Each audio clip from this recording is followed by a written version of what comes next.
certainly won't do it if you have a pending bill and offset it with low-hanging fruit, and then you pick off the hard stuff. I don't think that, I have no confidence. The committee will return to order. Senator Wyden and I will give our introductory statements, and then we will go to a good friend and colleague, Senator Haggerty, and then we will go ahead with our testimony, Mr. Greer, for your hearing. Mr. Greer, I will welcome you and congratulate you on your nomination. By traditional timelines, this is one of the earliest dates the Finance Committee has held a nomination hearing for the USTR. Your cooperation and timely responses to questions from both sides of the aisle expedited the committee's very demanding process. Mr. Greer is nominated by the President for an incredibly important job, America's chief trade negotiator. By statute, and frankly in accordance with our Constitution, our negotiator must report to Congress, which means he reports to the Finance Committee. This week, attention fell on President Trump's executive orders to help secure our borders from illegal immigration and fentanyl smuggling. I strongly support securing our borders and fighting fentanyl trafficking. The executive orders rely on International Emergency Economic Powers Act, or IEPA, and concern drug policy and border security. The President, not the USTR, invokes IEPA. And the Department of Homeland Security, not the USTR, is responsible for securing our borders. Nonetheless, I am securing briefings on these orders, and in fact, Customs and Border Protection will brief the committee on this matter today. What the President has done that is different, though, is to bring tariffs into the discussion about border security. USTR is, as I said, America's chief trade negotiator. Anytime the U.S. government is considering tariffs or something that implicates trade policy, the USTR, should be a part of those conversations and should report to us about those conversations and solicit our input. Right now, Mr. Greer is not in the government and not privy to various discussions. Confirming him will allow him to be a part of those conversations and to work with this committee, ensuring that Congress fulfills its constitutional responsibilities over international trade. When we look at whether Jamieson Greer will be a good negotiator for America's trade interests and a partner to this committee, his experience and skill set indicate the answer is yes. He understands the USTR's policymaking since he served as its chief of staff. At USTR, he distinguished himself as an effective negotiator in his work on the U.S.-Mexico-Canada Agreement, or USMCA, which overwhelmingly passed Congress. As many of my Democrat colleagues know firsthand, he worked closely with them on their priorities for USMCA. As an accomplished international trade attorney, he is an expert on our trade agreements and trade laws, including the requirements to report to Congress promptly and thoroughly. We need an effective USTR now more than ever. Frankly, our last USTR did not negotiate any agreements, and we lost ground to foreign competitors. The Biden administration walked away even from its own limited initiatives, such as the Indo-Pacific Economic Framework. Rather than forge new rules to combat China's trade practices, the prior administration turned its back on existing rules and positions, such as our intellectual property rights under the WTO TRIPS agreement and support for open data flows and non-discrimination against our technology companies. The Biden administration also dawdled on enforcement of our existing trade agreements, including by failing to act against protectionist measures on our U.S. agriculture and energy producers. Finally, there was one other major USTR failure during the last administration: failing to report to and consult with this committee. Both sides of the aisle expressed serious concern about the last USTR's repeated failures to consult with this committee, and her position that she did not need to improve the consultation with the committee or the agency's transparency with the public. We should not hold Mr. Greer responsible for those failings. Mr. Greer has been crystal clear that he will consult with this committee and respect Congress's constitutional prerogatives over trade. I expect that some members may disagree from time to time with our administration, but if so, Mr. Greer has committed to make its case before us rather than ignore us. If confirmed, I will hold him to that commitment. Mr. Greer, thank you for your willingness to serve, and I look forward to hearing more from you about your perspectives on international trade and how you plan to work with this committee to achieve our shared priorities. With that, I recognize Senator Wyden. Thank you very much, Mr. Chairman. And Mr. Chairman and colleagues, this has always been a fight to find common ground, and it will be a challenge now, but that has always been the history of the Finance Committee. Now, it may be something of a journalistic first, colleagues, but I would like to enter into the record 3 Wall Street Journal opinion articles on the trade issue. One is entitled, "The Dumbest Trade War in History." A second is called, "Pray for Surrender in Trump's Dumb Trade War." And the third article is entitled, "Trump Blinks on North American Tariffs." Now, America has had its first taste of Trump's rancid trade policy this week. Here, colleagues, are the receipts that demonstrate how much damage these flawed trade policies that we have seen thus far are doing. They're hurting regular people. We saw the effects on Wall Street. I could go on. One of the central problems, and I find it sad to say this, is that Donald Trump has repeatedly lied to the American people about who's going to pay these tariffs. For a full year, you heard again and again and again, it was going to be these foreigners. The foreigners were going to pick up the bill. And that's just wrong. And that's just terrible economics. And that's not right to say that to working people and small businesses and others, because they're the ones who pick up the bills. Now, who could have seen these developments? I thought it was coming because Donald Trump governs by whim, and in trade, that hurts American families.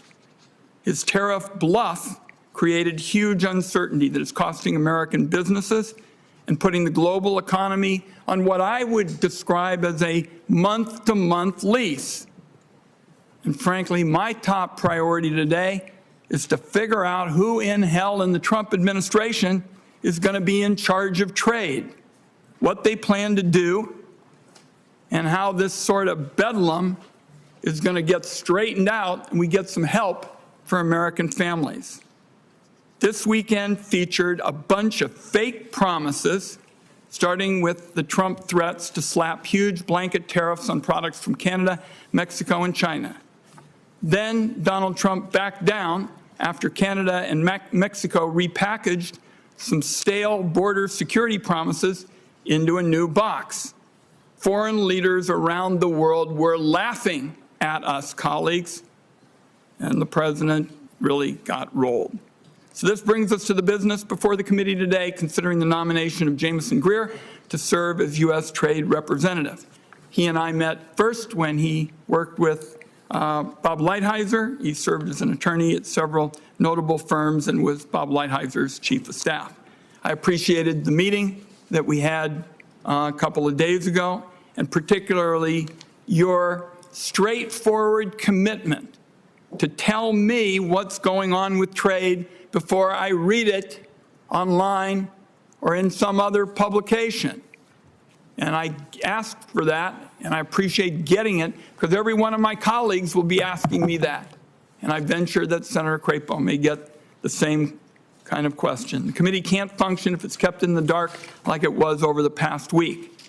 So I expect that you'll pick up the phone and call us when trade is on the agenda in this administration. And when you speak to me, you will be speaking to my colleagues on this side of the dais. In our conversation, I was trying to figure out the trade chaos that occurred over the past weekend. Now, I thought it was actually about trade. my constituents in Oregon thought it was about trade. They call up, Ron, 1 out of 3 jobs in Oregon depends on trade. What's going on this weekend? But you told me that the tariff threats were not actually about trade at all, but it was rather an issue of border security. So I'm interested in exploring which is which, and I didn't leave that conversation we had very confident that you would expect to be in the room when these kinds of trade decisions are being made. And this is something that ought to concern every member of this committee on both sides of the aisle. The American people need to know who's making the trade case for them. What we say in Oregon, this is all about value-added jobs. You grow stuff in Oregon, you make stuff in Oregon, you add value to it, and you ship it around the world because Oregon products are very appealing around the world. But you've got to know who's making the case. Now, the law says USTR is in charge of international trade. In this administration so far, it's not at all clear that's the case. Is it Mr. Lutnick at the Commerce Department, Treasury Secretary Bessent, Homeland Security? Who is it? The Finance Committee needs a USTR who doesn't pass the buck, who speaks with the authority on the administration's trade policy. And I'll close with this. I want to make sure that we get the nominee's views when it comes to using tariffs to settle scores that don't have anything to do with trade. For example, no administration has used the International Emergency Economic Powers Act to impose tariffs before Donald Trump. It's my view that's an abuse of the law, and a number of us have already introduced legislation to rein it in. If the USTR has no role in decisions like that, I'm not even sure what their job is. International trade policy is just too important to American families, workers, small businesses, manufacturers, and farmers to be sacrificed to make headlines on unrelated issues. We will not have a full-scale Crapo-Wyden scrum with respect to potatoes in Oregon and Idaho because we love them both and we know Oregon's are superior. And we need to sell these products in foreign markets. And that's not about going back and forth over whose products are better. It's my hope that the committee will be spending more time on making it easier to sell made in the USA products and less time figuring out why this administration is putting, as we saw last weekend, Americans' livelihoods at risk. Mr. Greer, I don't envy your position. My friend, Senator Haggerty, he and I have talked about trade. I don't envy your challenge because based on last week, it is unclear how these decisions are going to be made, what the influence is going to be of Mr. Greer, and what Senator Haggerty, who has longtime interest in this, is going to be doing as well. So this is an opportunity for you all to make a case for how you're going to pass trade measures that are really going to make sense for the American people at a crucial time. Thank you, Mr. Chairman. Thank you, Senator Wyden. And today we are honored to have our good friend and colleague from the volunteer state, Senator Haggerty, here to introduce Jamieson Greer. Senator Haggerty, you may proceed. Thank you, Chairman Crapo, Ranking Member Wyden. It's a privilege to be here today, particularly a privilege to introduce my friend Jamieson Greer to be President Trump's our nation's trade representative. Trade policy is a cornerstone of President Trump's economic plan for America. For such a vital role, the president would only select a man whom he deeply trusts. And thus, I believe his selection of Jamieson speaks volumes about the qualifications and character of this nominee who will be testifying before the committee today. Jamieson is no stranger to the complexities of global trade. He previously served as Chief of Staff to the U.S. Trade Representative, Ambassador Robert Lighthizer. During his service at USTR, he participated in virtually every major trade action initiated by the administration.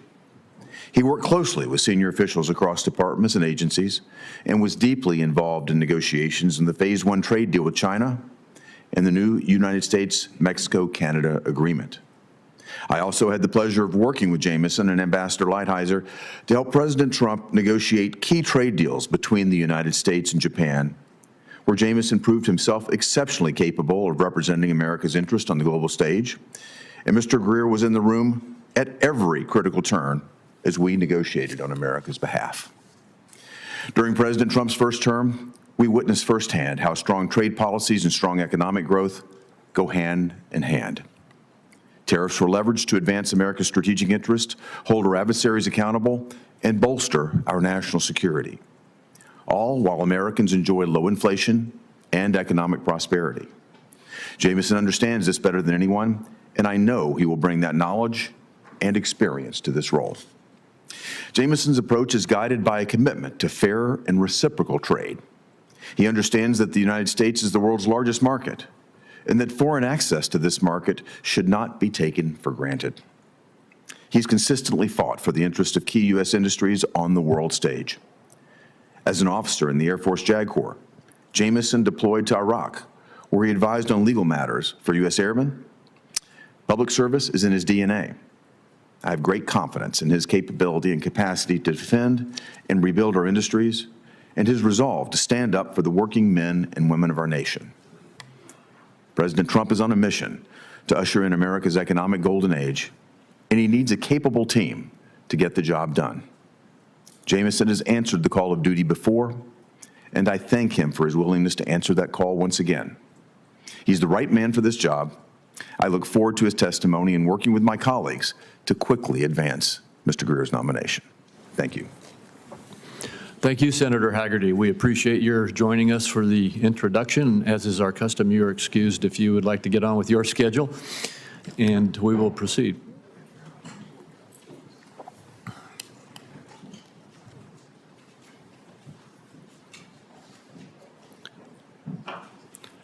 Mr. Greer, before we have you begin with your opening statement, I have 4 questions which we ask all nominees before this committee. First, is there anything that you are aware of in your background that might present a conflict of interest with the duties of the office to which you've been nominated? No. Second, do you know of any reason, personal or otherwise, that would in any way prevent you from fully and honorably discharging the responsibilities of the office to which you've been nominated? No. Third, do you agree without reservation to respond to any reasonable summons to appear and testify before any duly constituted committee of Congress if you are confirmed? Yes.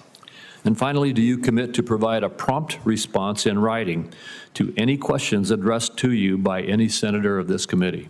Yes, I do. Thank you. And with that, you are welcome to make your opening statement. Thank you. Chairman Crapo, Ranking Member Wyden, and members of the committee, thank you for taking the time today for this hearing. It's an honor to be before the committee for consideration for this position.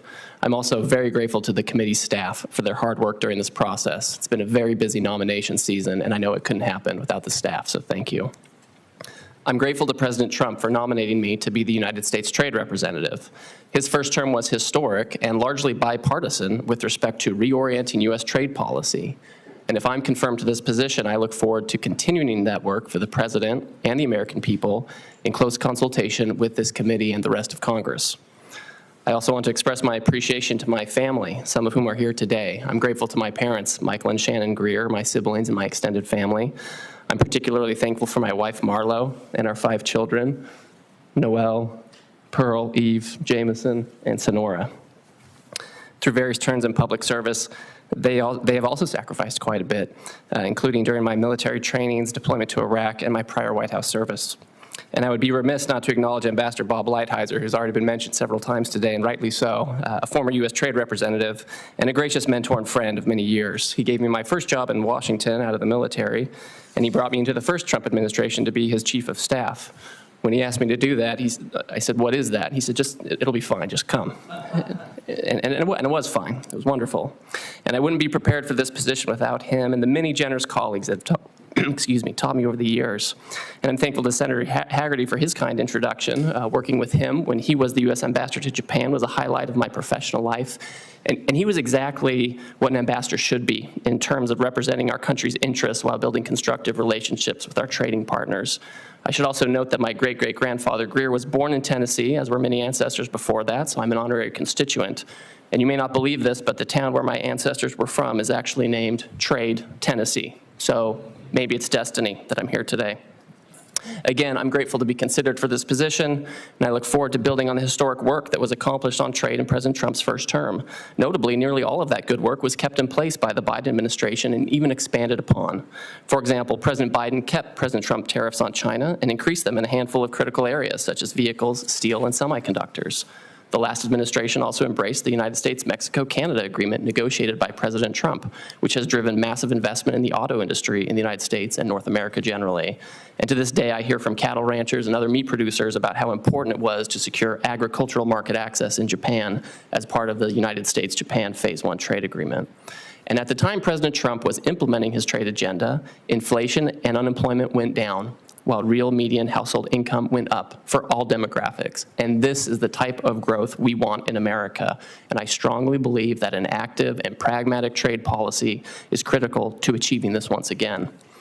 During my meetings on Capitol Hill in the lead up to this hearing, one senator asked me a simple but important question. Why do you want this position? There are many answers to this, but I have two primary reasons. First, it is my belief that America should be a country of producers. We are more than just what we consume. Americans should have the opportunity to work in good-paying jobs, producing goods and services they can sell in this market and abroad to earn an honest living. I grew up in a loving family of very modest means in the mountains of Northern California. Our family lived in a mobile home, and my parents regularly worked several jobs to help make ends meet, and the children helped. So I'm very mindful of the struggles that Americans face when they're cut out of economic growth, and trade plays a role in those concerns. But I'm convinced that American workers, farmers, ranchers, and service providers can compete with anyone else in the world in this market and beyond, so long as they have a level playing field to do so. Ensuring that Americans from all walks of life have dignified work as producers and builders is critical for economic mobility and social cohesion.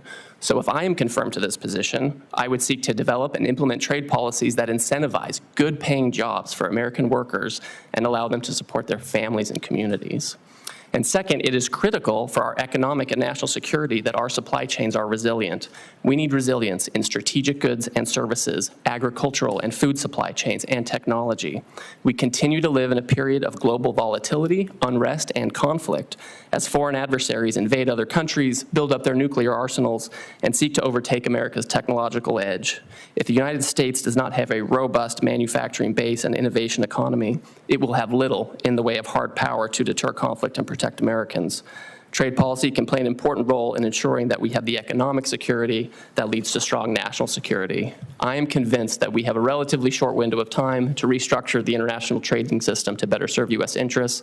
If I'm fortunate enough to be confirmed to this position, I intend to work closely with this committee and the rest of Congress to execute President Trump's trade agenda. Together, we can ensure that international trade benefits American workers and their families and promotes our military, economic, and technological dominance over the long term. Thank you again for your time, and I look forward to our conversation today. Thank you very much, Mr. Greer. I'll start out with my questions. First, in the agriculture zone. Agriculture is important to many committee members and members of the Senate as a whole. And notwithstanding Senator Wyden's and my friendly discussion about potatoes regularly, Idaho's 24,000 farms and ranches produce 185 commodities, and Idaho leads the nation in potato, barley, and hay production, and is the third largest producer of milk and cheese. We've not opened up any new markets for our farmers in the last 4 years. Farmers are also concerned that they may become the target of retaliation if we use tariffs to pressure other countries to change their ways. How will you support the interests of America's farmers and ranchers once you're confirmed as our nation's chief trade negotiator? Thank you, Chairman Crapo, for those questions. Agriculture is something that is near and dear to my heart. I was raised in Northern California, and that's rice country and almond country. And I'm very familiar as well with the Northwest and Mountain West and the important agricultural crops that you have. In my view, American agricultural producers are the most competitive in the world, and they need to have markets commensurate with that competitiveness. And to me, that means that we need to go and gain market access where things have been closed until now. For many decades, we have had a trading system where the United States opens its market over and over again, and others do not. In India, for example, their average bound tariff rate on agricultural products is 39%. In Turkey, it's 39.8%. These are markets where they need to open to the United States, and I think we need to use all the tools at our disposal to do so. Thank you very much. And let's move to digital trade. We lost ground during the last administration because we turned our back on digital trade rules, including promoting data flows, combating forced technology transfer, and promoting non-discrimination. A number of jurisdictions, including the European Union and South Korea, utilized that opportunity to advance measures that target U.S. technology companies with special requirements or taxes while exempting their domestic companies or even Chinese companies.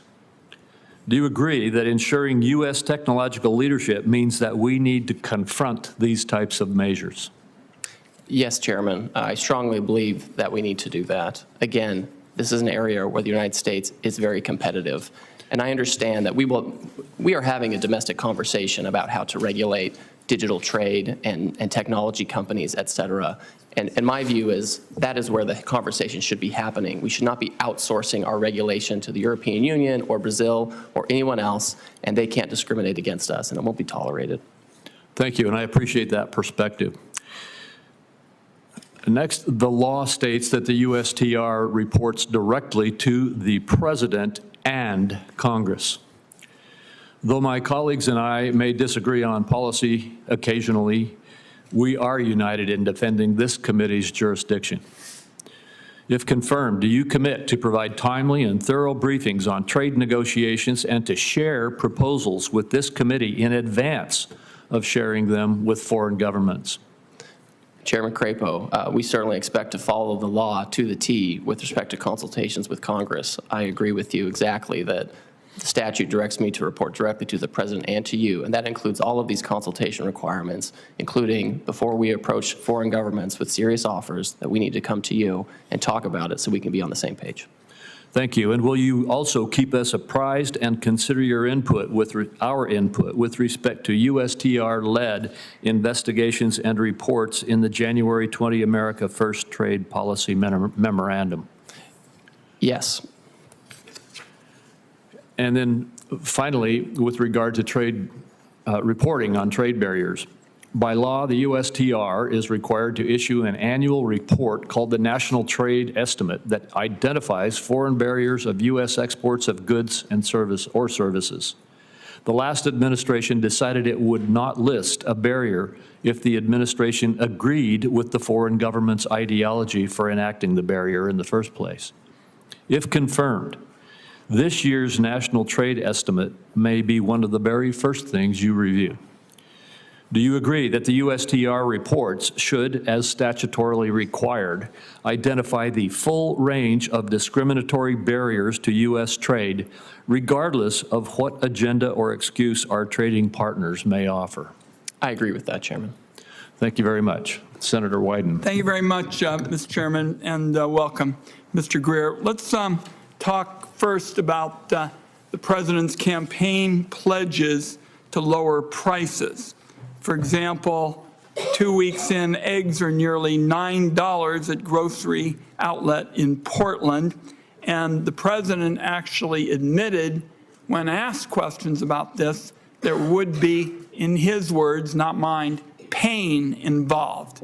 So what I want to do is figure out how we're going to help the consumers and minimize the pain that they and our businesses are going to have. And my view is that a smart approach in trade is to dig in a targeted kind of way. For example, if you're going to go after trade cheats, that makes sense to me. Taking steps to minimize the pain and cost to American families makes sense to me. That's not the Trump approach. The Trump approach is to apply universal tariffs, across-the-board tariffs.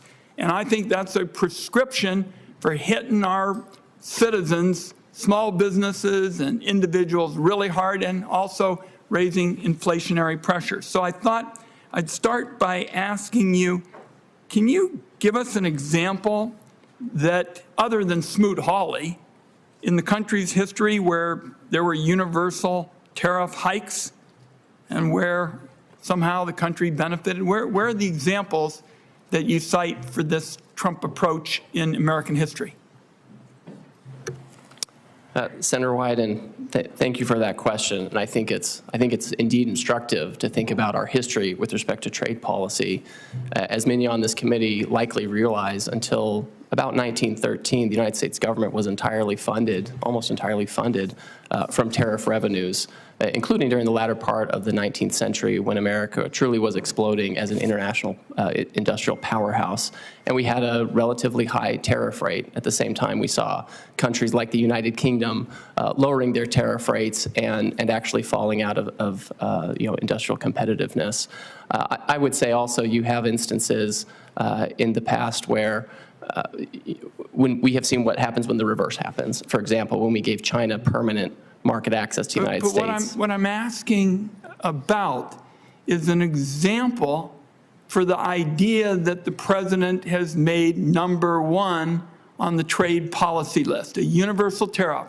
I like a toolbox. I'm prepared to put a tariff in there, and there are instances where it's valuable. But I'd like to see some kind of lodestar here that shows us why we ought to go in the direction the president's going, because I haven't seen one. Certainly. Well, when you look at the trade policy memo that the administration released, they have a part about fair and balanced trade, and in part of that, they discuss what you've mentioned, Senator, which is the possibility of a universal tariff. And it's talked about in the context of our trade deficit, which is over $1 trillion. And part of the question is, how large of a trade deficit do we want? Because the trade deficit represents, in large part, manufacturing jobs that have gone overseas and other things like that. And universal tariff is something that should be studied and considered to see if it can reverse the direction of that deficit and the offshoring that I don't think any of us want. I'll hold the record open. I've asked 3 times for an example of where there was history that the president's approach, the across-the-board tariff approach rather than the targeted one, made sense. We'll keep the record open. Let the record note that I asked it 3 times and there were no examples. Let me give you a question with respect to making more medicine in the United States. This is important to many of us, because that's a clear area where we can hold down the costs of medicine, create more choices, have groundbreaking therapies. And I'm concerned about, again, the tariff approach that I see emerging from the administration that could make it harder to make more medicine in the United States, something that's clearly a bipartisan goal. Senator Crapo and I have been toiling away on bipartisan legislation that could help mitigate the drug shortage. So what's the plan to protect patients from the damages the tariffs are going to cause as we try to get these drug supply chains right, create more medicine in the United States, make our country safer and more secure as a result? What's the plan? And Senator, I agree with you that we need to reshore a lot of these supply chains for pharmaceuticals, and we want to do it in a way that's affordable. My expectation at a minimum is that the Trump administration is also simultaneously with robust trade policy, they'll be implementing tax policy, energy policy, regulatory policy, the kinds of policies that led to incredible economic growth in the first Trump term, when we also had a very strong trade policy that included tariffs. We got a lot to do in terms of getting a lead in medicine, and I don't think your tariffs are going to get us there. They're going to set us back. We'll have further conversations. Thank you, Mr. Chairman. Thank you. Senator Bennett. Thank you, Mr. Chairman, and thank you. I want to thank the ranking member for raising the issue of $9 eggs. I think that's a very, very important one. And Mr. Greer, thank you for being here, and I want to welcome your family as well for being here. They're a lot better dressed than my family would be if they were here.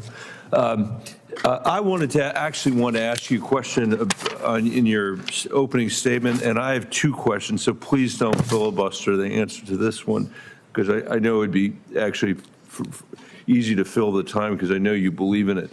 At the very end, you wrote, "I am convinced that we have a relatively short window of time to restructure the international trading system to better serve U.S. interests." Can you elaborate on that a little bit?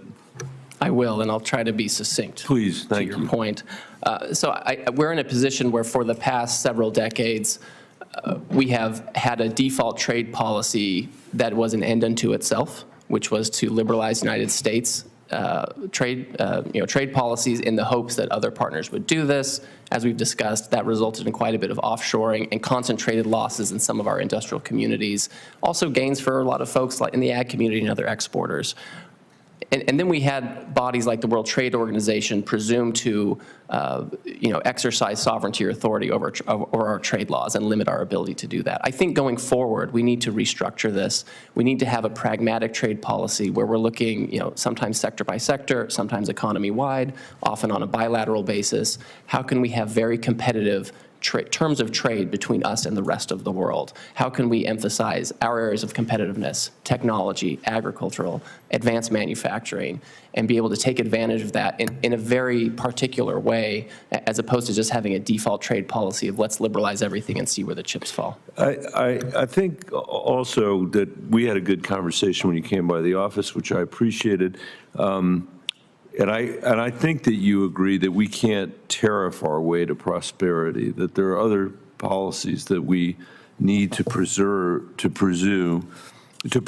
drive American growth, to protect our national security, and that we need to approach domestic and international politics in a strategic way. Trade is part of that, but we have other business to conduct around the world and here also. For me, this includes supporting American manufacturing, pursuing trade policies at the same time that we're doing that we're serving the farmers and the ranchers that you grew up with and the workers throughout our state, and reducing our dependence on China, which I think is something that there's bipartisan support for here. I believe we can do that by investing in the Western Hemisphere, which has been ignored, I think, by administrations on both sides of the aisle. That's why Senator Cassidy and I are leading the Americas Act, which I mentioned when we were meeting in my office. This would bring critical supply chains back to our hemisphere, counter China's economic coercion of our neighbors, which is going on as we speak today in our own hemisphere, and create pathways to economic security that reduce illegal migration, I think, in the hemisphere. So in that context, I would ask you, if you are aware of the Americas Act, if you're thinking about ways in which in our region we'd be able to extend existing agreements or work with Congress to deepen our cooperation and our integration with our neighbors. This is something that people at home readily understand when they are asking the question, how can a country of 330 million people compete with India with 1.4 billion people, compete effectively with China, which has 1.3 billion people? We obviously don't have those numbers. We've got a lot going for us: innovation, commitment to the rule of law, a lack of corruption, the most dynamic economy in the world. We've got some big problems: income inequality and a lack of economic mobility. I think working in a strategic way with our neighbors is one of the answers to that, and I wonder if you could give me your views on that. Well, certainly. I have reviewed the Americas Act, and one thing of interest in the trade policy that was put out by the Trump administration a couple of weeks ago, it mentioned the need for USTR, it directed USTR to review our existing trade agreements to see if they can be improved in a way that improves the terms of trade for the United States. So I think there's room for a conversation on the types of issues you're talking about. We're always going to have international trade, and we want it to be strong, we want it to be resilient, we want it to be with countries that agree with us and are going to play by rules. So I think there's room to talk about how to take those kinds of actions and initiatives. Thank you, Mr. Chairman. Thank you, Senator Cornyn. Mr. Greer, congratulations on your nomination. And back in, I think it was during the Clinton administration when China was admitted to the World Trade Organization. Is that your recollection as well? It was the tail end of the Clinton administration, and I think President Bush signed the paper. And the premise of that was that somehow China would become part of the rules-based international order. But the fact of the matter is China cheats, China steals our intellectual property, and they don't recognize a rules-based international order. Do you know off the top of your head what sort of tariffs that China imposes on imports into their country? I do, Senator. I do, Senator. So when it comes to tariff rates, their overall applied tariff rate on average is 7.5%. On ag products, it's 14%. But we know that this does not capture the full extent of the non-trade barriers and regulatory hurdles that they impose on our exports. And they subsidize a lot of their government-owned enterprises, correct? That's exactly right, sir. And it makes it very difficult for anyone else to compete. And it results in enormous overcapacity that floods global markets and our own markets. It's something that has been a huge factor in the deindustrialization of the United States, which we need to reverse. Absolutely.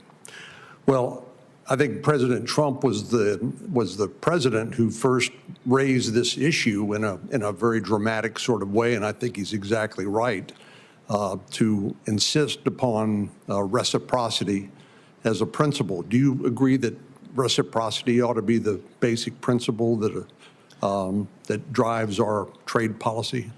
So Senator, and I know you've been a leader on this issue with respect to investment flows as well with China, and you watch this very closely, so I appreciate your insights here.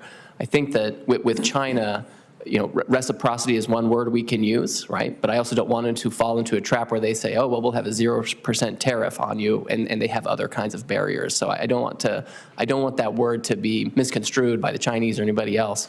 But I think we do have to have a balanced relationship. I think the United States has always been willing to have a balanced relationship with China, but there's Chinese agency in this matter, and they need to decide how open they want to be to us. Well, your response reminds me of the conversation we had in my office, and thank you for coming by to visit. I talked to you a little bit about something that we're working on in the Banking Committee. Senator Scott, chairman of the Banking Committee, and others on a bipartisan basis, working on an outbound investment transparency law we thought was going to be added to the continuing resolution or the National Defense Authorization Act.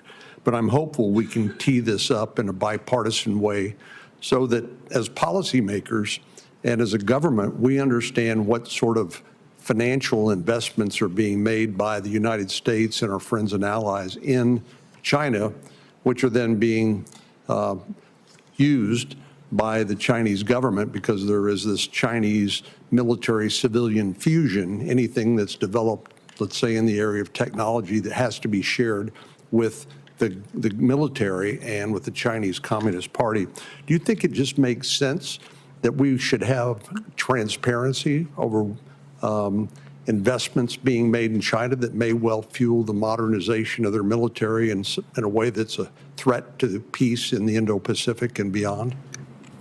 Senator, I think that having this kind of transparency is very important. In fact, again, I keep referring back to the Trump administration's policy memo on trade because it is so comprehensive and gives such a clear direction on these things. And one of the things it talks about is looking at current efforts around outbound investment to foreign countries of concern. And so I think consideration of this kind of control or data gathering information, I think that goes right along with exploring that. Talk to me a little bit about the de minimis exception to duty-free trade between countries. I know the executive order that President Trump has signed has basically said we need to take a look at that. But one of the issues that I'm concerned about beyond just the trade issue is the use of this failure to inspect packages, let's say, that come into the United States via the U.S. Postal Service or some other carrier that contain fentanyl or drug precursors. Are you aware of this as a potential problem? Yes, Senator, I'm aware of this. Again, this is something where the Trump administration has signaled that they want to look at this. And there are issues around that related to inspection, informal entry, where I think we need to be very careful that this is not a loophole that's being used for tariff evasion, counterfeits, fentanyl and other drugs, or simply to explode the trade deficit. I think we definitely need to take a close look at that. Thank you, Mr. Greer. Thank you, Senator Grassley. Oh, I'm next? You're up. I thought we went back and forth. No, we go by who got here first. I'm ready. He's always first. Thank you for visiting my office. I appreciate the conversation we had a couple weeks ago. Now that you and Mr. Lutnick have been nominees for several weeks, I'd like to know exactly how much authority do you have on trade matters relative to Mr. Lutnick and other cabinet members? Thank you, Senator, and I also enjoyed meeting with you in your office and beforehand. Since I'm an honorary constituent, my wife is from Dubuque, Iowa, so thank you. With respect to trade authorities in the United States government, my statute is the statute. It designates the office of the U.S. Trade Representative as the chief trade negotiator, negotiating trade deals. Section 301 enforcement authorities are delegated to the United States Trade Representative. Obviously, the Secretary of Commerce has his own trade authorities over trade remedy laws, export controls. The Treasury Secretary often has sanctions through IEPA. I think what's important to understand about all of this is the president himself is so focused on trade issues. It's something that's very important to him. It's been a key platform, plank in his platform for decades, and he expects that all of his cabinet members and cabinet level members advising him on trade work together and coordinate. So I expect to work very closely with Mr. Lutnick, Mr. Bessent, and White House advisors on trade matters, of course, if I'm confirmed. Yeah. I have a short statement I want to read, and then I'll ask you to comment on it after I read it. I'd like to, while I think it is important to hold China to its obligations under Phase 1 agreement, I also fear that it will keep us reliant upon Chinese markets, so we need to be looking around the world at other markets. We need to balance our short-term profitability with long-term stability. I have for a long time voiced my own concerns about unfair trade practices by China, and I hope that you and President Trump are successful in holding China accountable on issues including fentanyl, intellectual property theft, and government subsidization. That said, I believe we must pursue freer trade with other countries to create new markets so that we can move away from China without losing even more global market share to commodities to Brazil and other countries. The free trade agreements that were negotiated under George W. Bush have resulted in large trade surpluses in key industries like agriculture and manufacturing. And I think we need more free trade. And I know that President Trump is more interested in bilateral agreements than multi-state agreements. And I think if we look away from Brazil and South Korea and Japan and China and EU as being problem countries for us to on trade issues, but there's so many other countries where if we have these agreements, and I use George W. Bush as an example and his negotiator, Alan Johnson, about 13 countries, probably 6 or 7 different agreements with countries you don't even think much about being significant in world trade, and they have, we've increased tremendously with these free trade agreements, our surpluses with those countries in trade. So if you want to comment. Yes, Senator. Everything you just said, I think is really important to keep in mind as we move forward with trade policy. I think obtaining other export markets to make sure that our exporters, our farmers and ranchers and, anyone else, service providers, manufacturers, are not completely dependent on China for their livelihood, because that can be a high-risk proposition. My guess is we'll always trade with China, absent a conflagration, God forbid. But we do have to have diverse export markets for our exporters, and I think that if we can be thoughtful in going to other countries where we see real concrete areas of advancement, we should pursue that. And I'm looking forward to working with you, if I'm confirmed, and the rest of the committee, to talk about where we can get the most bang for our buck in other markets to make sure that any agreements we have are aligned with your goals and the administration's goals. Brazil is a leading competitor with the United States on agriculture. One example is that Brazil has displaced the United States as a world leader in soybean production. Another issue with Brazil that I brought up with your predecessor, Ms. Tai, is drastically unfair advantage Brazil has on ethanol. U.S. exports face a 18% tariff on ethanol going to Brazil. However, Brazilian ethanol comes here nearly duty-free.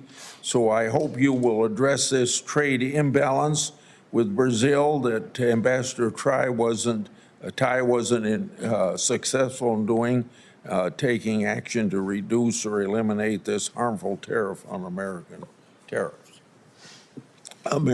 ethanol. Senator, if I'm confirmed, I will work with you. I have a lot of things at the top of my list, but this is one of those things. I'm happy to work with you if I'm confirmed. Thank you. Senator Cortez Masto. Thank you. Mr. Greer, congratulations on your nomination. Welcome to your family. Your son has been very patient, your whole family, I see. I appreciate that. I understand the challenges during this long period. Let me say this. First of all, thank you for meeting with me. I so appreciate the conversation. I want to talk about a topic that seems to get lost sometimes when we talk about trade and tariffs, and this topic is so important to Nevada, but also to the United States, which is tourism. It's the single largest export for the United States, and in my state, as you well know, from Nevada, from Reno to Las Vegas, and all parts in between, we are reliant on a strong and vibrant international tourism economy. The U.S. Travel Association has warned that 25% across-the-board tariffs on Canada will result in fewer Canadians visiting America, causing $2.1 billion in lost spending and 4,000 jobs lost. Tariffs on Mexico are likely to have a similar impact. So my first question to you is, do you view tourism as an important industry, and do you agree that trade wars with neighboring countries are likely to harm tourism? Senator, thank you. Thank you for your kind words, and I also appreciated our meeting in your office, which I thought was insightful. With respect to tourism, 100%, this is an important export for the United States, and this is why we have, tourism promotion agencies at states and other things like that. It's critical, and I hope particularly for your state. With respect to tariffs on neighboring countries, I think the chairman said it very well in his opening. We talked about the action that the president is talking about is about fentanyl, where we don't want another single fentanyl death. A kilogram of fentanyl can kill 50,000 people by some calculations, and we can't have that, and we need to come to an agreement on that. And luckily, Mexico and Canada, from the outside looking in, it appears they've come to do that. Obviously, where a tariff is concerned, I naturally have equities. The Finance Committee naturally has equities, so I would want to be involved and come brief the committee on those issues when they come to a front, because I know it's important to you. I know it's important to your state. Well, let me just talk about the practical impacts here, because various administration officials, including Secretary Bessent, when he testified before this committee, stated that broad tariffs will cause the currency to appreciate. And let me just say, as it appreciates, it makes it more expensive to travel to the United States. That has an impact on travel and tourism. And so I'm hoping that you're taking that into consideration. Listen, I don't know anybody in this room or any of my colleagues that doesn't want to fight the war on fentanyl. It's impacting all of our communities. And there's a way to go about it. And I believe this war on fentanyl existed during the first administration of Donald Trump, and he didn't take this action. So there's a way to be smart about that is not also continuing to harm our communities with job loss and billions of dollars of income coming in the travel community. And let me just, I know the administration has put a pause, a 30-day pause on the negotiations with Canada and Mexico, but let me just tell you about the practical impacts of that pause. I received a call from a Reno small business yesterday that one of their customers in Canada has canceled their project due to uncertainty, costing them tens of thousands of dollars. These are threats that are real. They're impacting our small businesses. There's uncertainty. And so my question to you is, what do I say to my businesses? How do I ensure them that workers aren't going to be collateral damages. These businesses, small businesses, are not going to be collateral damages when we're engaging in this type of trade war. What should I say to this small business? Well, the first thing I would say is that they can, for one thing, they can come talk to us at the Office of the U.S. Trade Representative, and we want to hear from people who feel affected by this. That's very important to have that kind of feedback. I would also say that if you look at the first Trump administration, where the president had a very robust use of tariffs and other trade measures and trade negotiations and agreements to create an economy that resulted in real median household income going up by $7,000 in 3 years. It was historic. And so the president knows how to shepherd the economy. He knows how to balance these things. And I think that we need to stay the course when it comes to fentanyl, when it comes to redoing trade policy, so we can all grow together. Businesses, I just have to tell them, you're just going to be, unfortunately, a victim of the trade war. Suck it up. It's better for the country. It's better for everyone else. So that's the answer to them? I don't think so. And listen, you're a reasonable man, and we had a great conversation.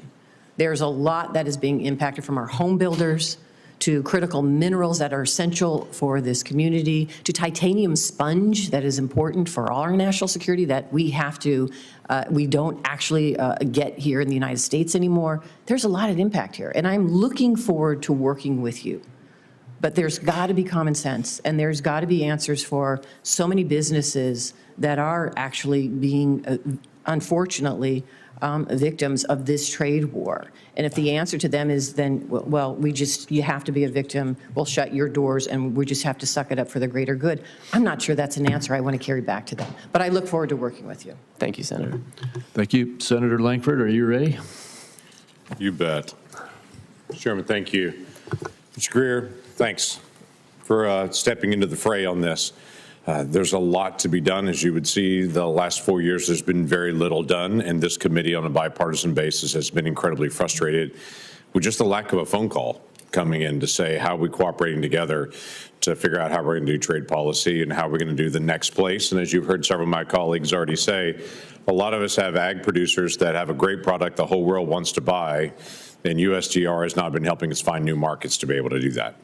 So we're counting on you to be able to do that. If you can't do that, we're going to ask your son to step in and take over, and to be able to take that on, because clearly everybody looks well prepared in your whole family. So I'm glad everybody's here. So let me ask this: when you step in to this role, there are several things we've already talked about. One of them being the Abraham Accords. The Abraham Accords countries are still asking the same question: what's the benefit of being here? And one of those things should be trade. One of those things that can be done is, how do we trade better? How do we form better trade agreements? And so the next country that wants to join the Abraham Accords knows, if you join, here's the benefit of joining this club. How do you start developing some of those things to be able to make sure that that can be done? Thank you, Senator. And I know that this is an issue that's important to you, and we had a good introductory conversation about it in your office. Yeah. One thing that's interesting about some of those countries, we have existing trade agreements with Jordan and Morocco, for example. Right. And so we know there's a pathway to have good trade relations with these folks as well. Again, I'd go back to some of the discussions I had earlier with I think with Senator Bennett, where the president has directed, let's look at existing trade agreements, and let's look at markets where trade agreements might be helpful, and let's do it in a way that's coordinated and pragmatic. And so I think that if this committee and you believe that we should be looking at some of potential Abraham Accords members as areas where economic growth can happen for Americans and American workers in a good way, then we should talk about that. Okay. Well, the focus is there on good foreign policy for us and good for Americans as well. And establishing peaceful relationships across the country allows us to have better trade agreements and better economic activity on it. So we want to continue to be able to drive that messaging home. China's been dumping product. You and I talked about this a little bit in the office as well. I appreciate that. The big challenge that we have on China dumping product is not just that they're dumping it, it's that the process that you have to go through to be able to challenge the dumping of that, how many millions of dollars it takes to be able to challenge that. Leave me alone. And then who actually enforces that? Now, I know this falls largely in the Department of Commerce for the enforcement of this, but one of the questions that's going to come to you is, how do we help our companies that know Chinese products are being dumped on them and are killing the market have a better response, and what pressure can you put as while agreements are going on with the Department of Commerce and trying to be able to prosecute those? How do you actually put additional pressure to make sure it stops? Thank you, Senator. And yeah, this was a great topic of conversation. I know you're concerned about it. As many on this committee know, dealing with unfair imports from China is what I do. It's what I've done in the private sector. It's what I do in the public sector. And so one thing that the president has directed, he's directed the Commerce Department to look at the dumping laws and see if they can be improved to better serve American companies and workers. With respect to USTR, if I'm confirmed, I would be committed to look at other unfair trade practices that maybe aren't captured fully by the dumping laws to see if we need parallel actions going on at the same time to make sure we resolve every aspect of the problem and not just some of the technical dumping issues. Okay, that'd be helpful on that. There's also been some conversation of late this week dealing with packages coming in from China and how those are going to be handled. This is an area that I'd just encourage you to work with CBP. There was a pilot agreement that was established in 2019 to see if we could actually manage some of this. That pilot program over the last 4 years has exploded and is dramatically changed how we're handling the de minimis issue in USPS. So again, that's not firmly in your area, but it's definitely going to be a trade area that we've got to be able to figure out how to be able to make sure they're paying their fair share of what they should be paying, especially those packages that are coming in from China, as a significant amount are. One other question that I have for you, you and I talked about in the office, when you're negotiating trade agreements, you'll hear many of us talk about the power that you have. Countries want to trade with the United States because we produce great products and our manufacturers are tremendous at what they do and they put out a good product and everybody, the whole world wants it. But that also means when you sit down with them, if people say, we want to open up a trade agreement, people are going to want to talk about, me and my colleagues are going to talk about labor agreements and how we're making sure there's unfair labor practices, what we're doing to be able to make sure that we're not having unfair competition. But we also have standards in there for things like religious liberty and a free press and all those things. So I would just encourage you, you are an ambassador in many ways on many issues. And when you sit down on trade agreements, you have the ability to be able to sit down and to be able to press countries around the world that are oppressing their people on issues like religious liberty and to say, if you want to trade with us, we want to trade with you, we want it to be fair trade, but we also want to see some action in your country as well that begins to balance out our people trading with your people, that we also know that you're respecting things like labor rights or free press or the freedom of religion. So I'd encourage you just to be able to take that action as well while you're also watching out for American workers. Thank you, Senator. We'll be sure to align with the State Department, who is very good on these issues, to make sure that all of our messaging is aligned to encourage the kind of standards and values we would expect. Thank you, Mr. Greer, and thank you to your whole family. Thank you. Thank you, Senator Cantwell. Thank you, Mr. Chairman. Thank you for this important meeting. Mr. Greer, it was great to visit with you, and it's good to see your family here. Yesterday, the Department of Commerce reported that the United States goods and trade deficit set a record last year of $1.2 trillion. So I want to associate myself with the remarks of Senator Grassley, which is, I believe our approach here should be opening markets. I believe that we should have an aggressive trade strategy, particularly at a time when we have a growing middle class around the world. In fact, 2019, before the pandemic hit, the first time the world population, the majority had reached middle class. I think we calculated in my office, if you just sold those people one more latte, what was the value of that? So clearly the fact that right now, China has I think it's something like, they import something like $84 billion of agriculture product. That's just one example. But these other markets represent a huge opportunity for us. So when you say in your comments, in answering the question to Senator Grassley, well, we need concrete examples, I think this is where you and I are going to differ. And I get that you work for a guy who thinks that you throw down the tariffs and you force something, some little deal out of China, when I'm saying I want an aggressive continuation of U.S. policy over decades and decades and decades, yes, the Bush administration, the Clinton administration, and others, in opening up markets for our agriculture products. So I don't like the fact that we taxed taxpayers $28 billion last time during the Trump administration. That's what you came and asked, or they came and asked us for, to compensate farmers during that loss. And believe me, I'm definitely being nicer to you than I've been to Catherine Tai, okay? I did not agree with the last trade ambassador's approach to say that I'm going to be the trade ambassador, but I'm not going to spend any time on opening markets. So my question to you is, when you look at apples, and about 30% of our market export is to Canada and Mexico, and the U.S. Free Trade Agreement increased that capacity. And so why are we arguing with our closest neighbors, our biggest export markets for apples, and in the meantime, not going out and opening up more apple markets? The tariffs that were put on cost us an unbelievable retaliatory tariff in India. It basically decimated the market. It went from 120 million in India down to 1 million, and hundreds of families lost their economic livelihood. We have about 68,000 people that are employed in the apple sector in our state. So this is no small number.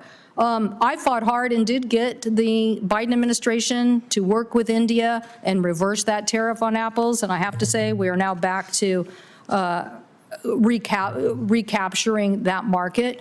But I don't understand why you think a tariff-first approach is the way to capitalize on the biggest task at hand. The biggest task at hand is to get more free trade agreements, to get U.S. products into more places.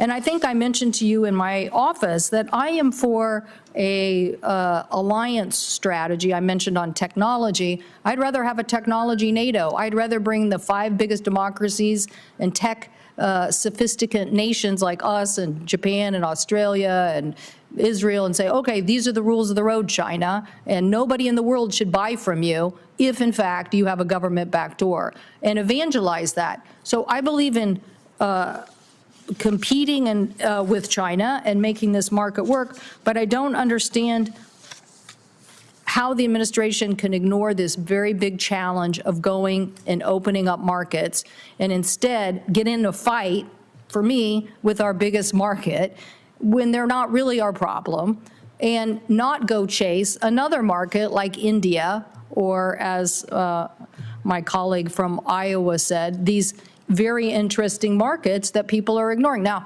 look, every administration comes along and says, oh, I like bilaterals. Okay, I like FTAs, or I like the, I'm not religious necessarily on tactics, but I want you to have the most aggressive office possible, not to sit here and get into a tariff trade war that doesn't get resolved for 5 years, but one that's empowered to open up markets and to go get the job done. So I don't understand why this tariff approach. Mr. Chairman, my time has expired, but if somebody could just, well, I guess we don't have our apple. I have to fight for these people. I think I mentioned to you, in this tariff war, when we lose, it's not that you won't have farmland. It's just that it'll be owned by some corporation like Goldman Sachs or Bill Gates or somebody else. But those farm jobs, as we saw with this retaliatory tariffs as a result of the Trump tariffs, did cost families, and we can't afford it, and we can't bail them out with taxpayer dollars. Thank you, Mr. Chairman. Thank you. Senator Daines. Chairman, thank you. Mr. Greer, it's good to see you here again. Thank you for your commitment to service. You've seen really the history of your life as one of serving our country. I'm grateful to you and your family in that regard. President Trump has certainly laid out an ambitious trade agenda. He's taken serious action this week to secure American interests.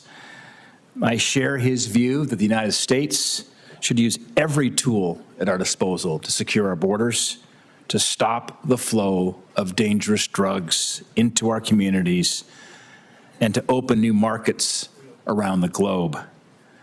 I applaud the quick work done by President Trump to ensure that Mexico and Canada are doing their part. It's important to note that previous blanket tariff policies for steel and for aluminum had serious effects on a wide range of my constituents in Montana. Agriculture is our #1 economic driver in Montana. In some cases, the price of aluminum in the United States rose 15%, which increased costs of our manufacturers, was ultimately passed on to consumers like farmers buying heavy equipment. It's equally important that we protect American farmers, American ranchers, small businesses, manufacturers, by moving quickly to open up new markets in the face of retaliation. The threat of retaliatory tariffs on Montana commodities like wheat, barley, beet sugar, pulse crops still looms as negotiations continue with Canada and Mexico. As I chat with my farmers back home, input costs remain very high. Farmers and ranchers are facing razor-thin margins, in many cases now negative margins, and the future cost of important inputs like fertilizer as well as energy remains uncertain. Mr. Greer, if confirmed, will you prioritize swift and immediate action to secure new market access for Montana producers who are now facing the threats of retaliatory tariffs? Senator, thank you for that. And I know that these issues are front and center for you and your constituents in Montana, and they're things that I pay very close attention to as well. With respect to whether there will be swift action, I think it is safe to say that the president has a bias for action. And I am going to do my best to keep up with him so I can open up the markets, so I can report back to him, if I'm confirmed, I'm able to do this, that we're opening markets, we're giving Montana cattle ranchers and other farmers and growers opportunities in a lot of markets to expand their market access, to give them better growth from year to year. I know these are razor-thin margins. I know every year the farmers and ranchers have to think about how they're going to make their money that year, given the input costs, et cetera. And swift action is certainly what you will get from me if I'm confirmed. Thank you. It's not lost on us that 95% of the world's consumers live outside the United States. There's a lot of mouths to feed outside the United States, and great opportunities. We think about the future of farm and ranch in Montana. A lot of that will depend on access to the 95% of consumers who live outside the United States. The Biden administration, sadly, and I remember having these confirmation hearings with the former USTR, they pursued a very unambitious trade agenda that created a vacuum that allowed countries to fill the void left because of our absence. Well, they were asleep at the wheel. Other countries were negotiating trade agreements that resulted in America falling behind.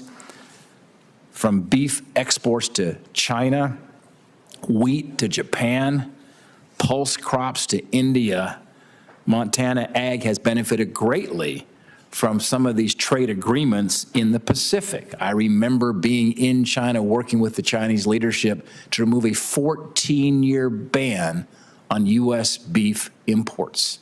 It's now one of the largest beef markets in the world. We must not forget, despite all the challenges we face with China today, that it is the second largest consumer market in the world. There's a lot of opportunity for growth for our ag producers to get access to that important market. We must continue to engage our farmers and ranchers on equal footing with the rest of the world. My final question, Mr. Greer, how will you ensure that China honors its commitments from that phase one trade deal? In fact, Senator Perdue then and myself went to Beijing, sat across the table from Liu He back in late 2019 to complete that phase one deal for President Trump. But how do we make sure those commitments made in that phase one deal for U.S. ag products increase access to that important market, and again, ensure that our producers are on a level playing field? So, Senator, in the president's trade policy memorandum that he issued 2 weeks ago, he directed the United States Trade Representative to review China's compliance or noncompliance with the Phase 1 trade agreement. There are mechanisms within that agreement, dispute settlement mechanisms, bilateral between the United States and China, to address failures of compliance. So if I were confirmed, I would expect to very quickly assess the results of that compliance review and very quickly go about enforcing compliance. I think it is of critical importance that if China wants to trade with the United States and have a healthy economic relationship, if that's possible, that a lot of it is going to be premised on fair market access for our exporters and producers. Well, final statement, Mr. Chairman, I'm over, but just one final statement. If confirmed, Mr. Greer, I think we will have a very good team in working with you, if confirmed, Senator Perdue, soon to be Ambassador David Perdue to China, working together here in making some tremendous progress and getting access to that very important, very large market for producers. Thank you. Senator Whitehouse. Thanks very much, Chairman. Welcome, Mr. Greer. Thanks for our meeting. As Senator Cassidy and Senator Graham and others and I work together towards trying to figure out a proper border tariff, will you provide us technical support and information to help inform our discussions as we proceed? Senator Whitehouse, again, thank you for that meeting yesterday as well, and hearing about the possibilities of. I think you're referring to the tariffs on pollution. Yes, that's exactly right, on pollution. So I think when it comes to this problem, just to, if you'll indulge me for a few seconds.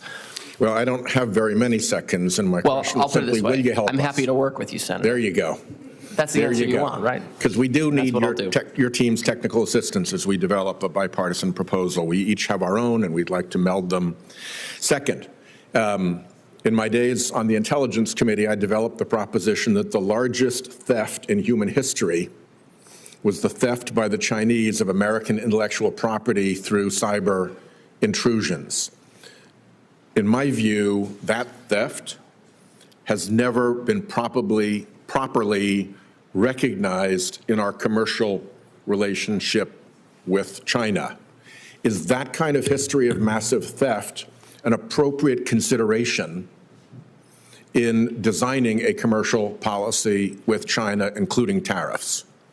Yes, Senator, I think that's fundamental to it, and I think that was a driving force behind much of what we did in the first Trump administration with respect to China. And third, there is an issue that I think trade policy can help quite a lot, but that we very often overlook here. I'm a Rhode Islander, ocean state, fishing community, and what is going on in international fisheries is really a crime. There are pirate fishing fleets out there that answer to no one, whose crews are essentially modern-day slaves. There is a predatory Chinese fishing fleet, and I would put the word fishing fleet in quotes because very often they're doing other business for Chinese intelligence services and the military. And we don't have a very robust response to that. When we met in Munich for the Munich Security Council with the four-star head of AFRICOM, he said one of the most important things we could do to buttress our relationships with our friends in coastal Africa would be to provide support for them to detect criminal fishing operations, to be able to identify who's doing the criminal fishing operations, and possibly even to enforce against those criminal fishing operations. Our fisheries are having really unfair competition from pirate fishing fleets and from the Chinese fishing fleet that are offshore. And it strikes me that they are pretty significant tariff ways. When it's a pure pirate operation, it's going to take some doing to trace it back to the nominal home of the vessel. Where it's China, boom, you know.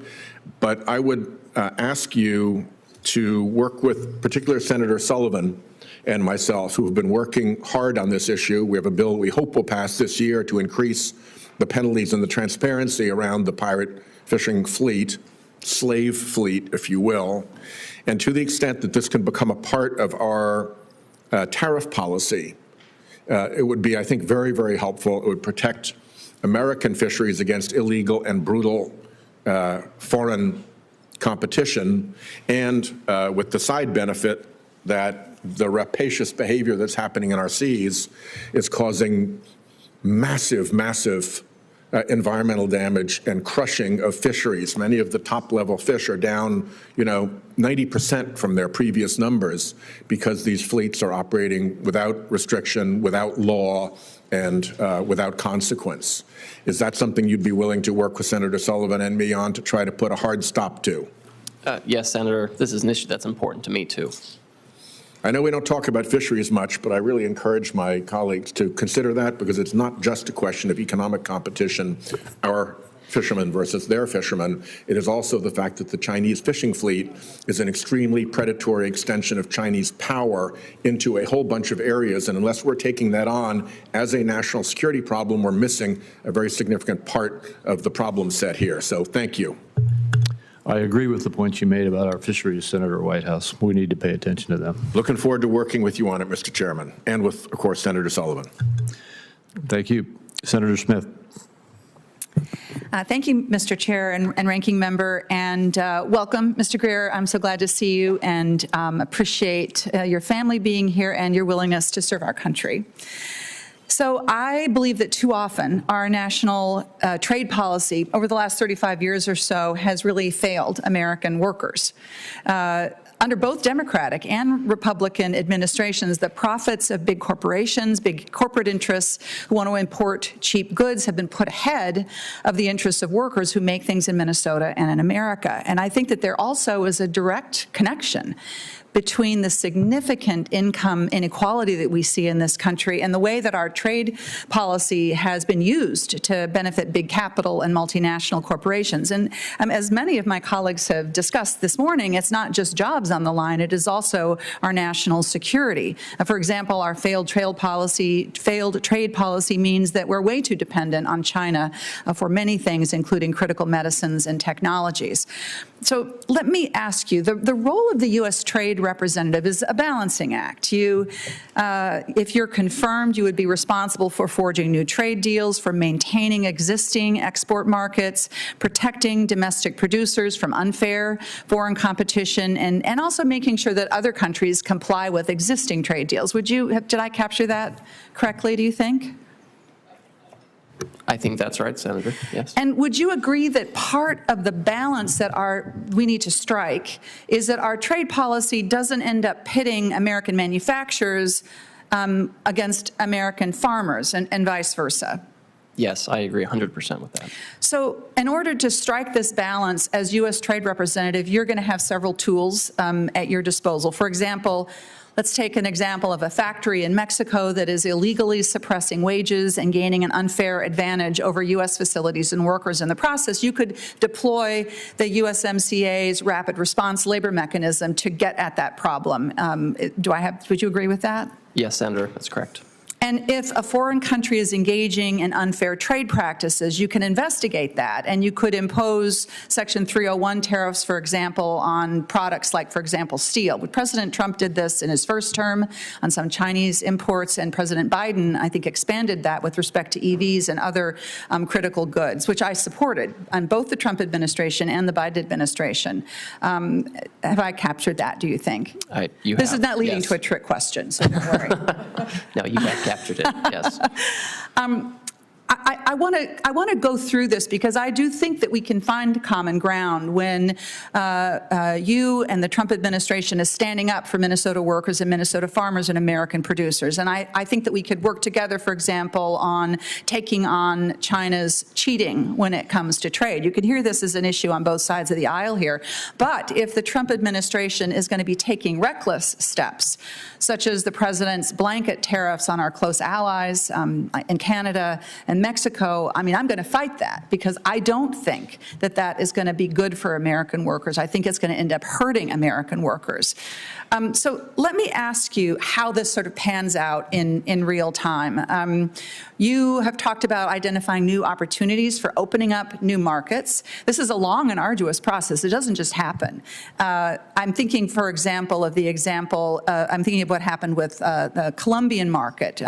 There was a big effort to open up the Colombian market to American poultry products. Big deal in Minnesota.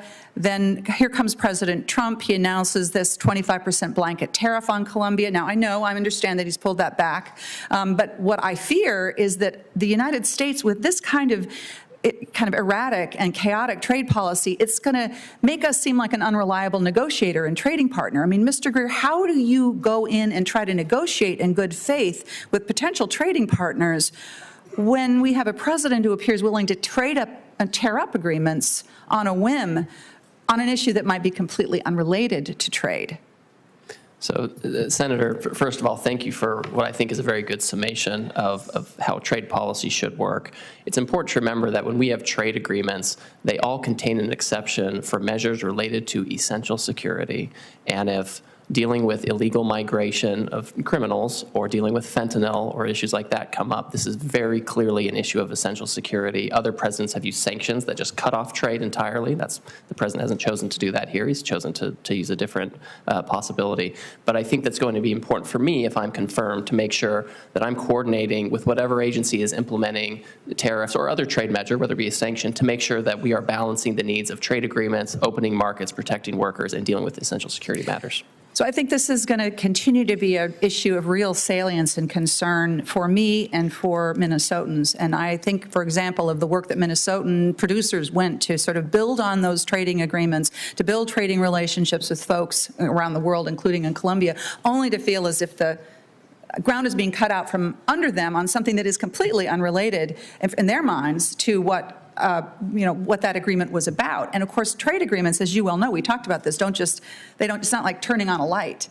And if you're a producer, you build those relationships over time. And then there's also what happens, because for every action, there's a reaction, and that ends up hurting American producers as well. So this is an area where I think we're going to have significant challenges. Thank you, Mr. Chair.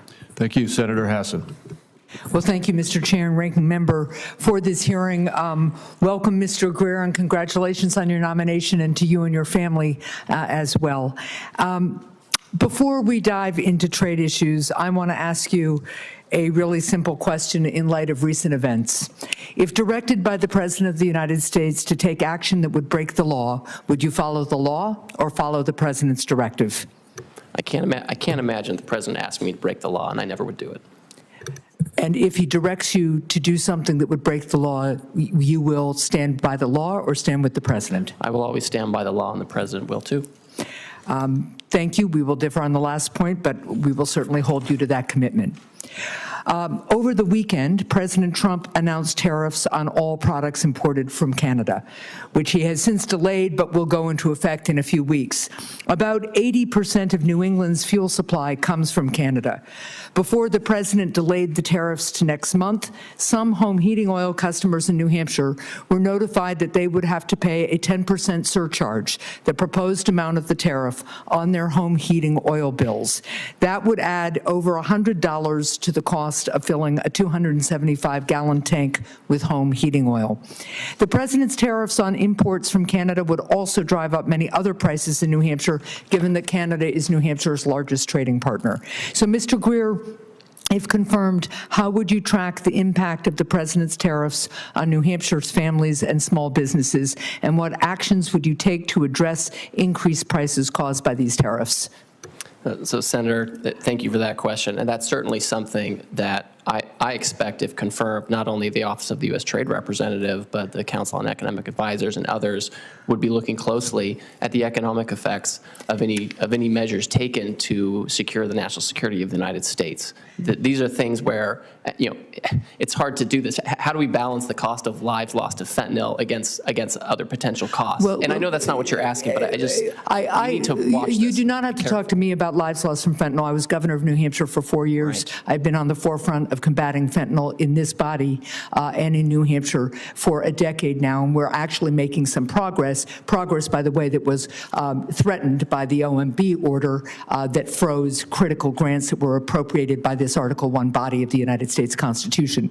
But look, what I have heard from my customers, some of whom voted for Mr. Trump because he promised them their essential costs would come down, they are getting this document from Irving Oil Company that is telling them that their home heating oil expense will go up by the amount of the tariff. And when we talked in my office, you said you didn't expect that to happen. Well, it is happening. At the same time, by the way, the OMB order threatened home heating assistance to people. It was minus 20 degrees in Berlin, New Hampshire on Sunday.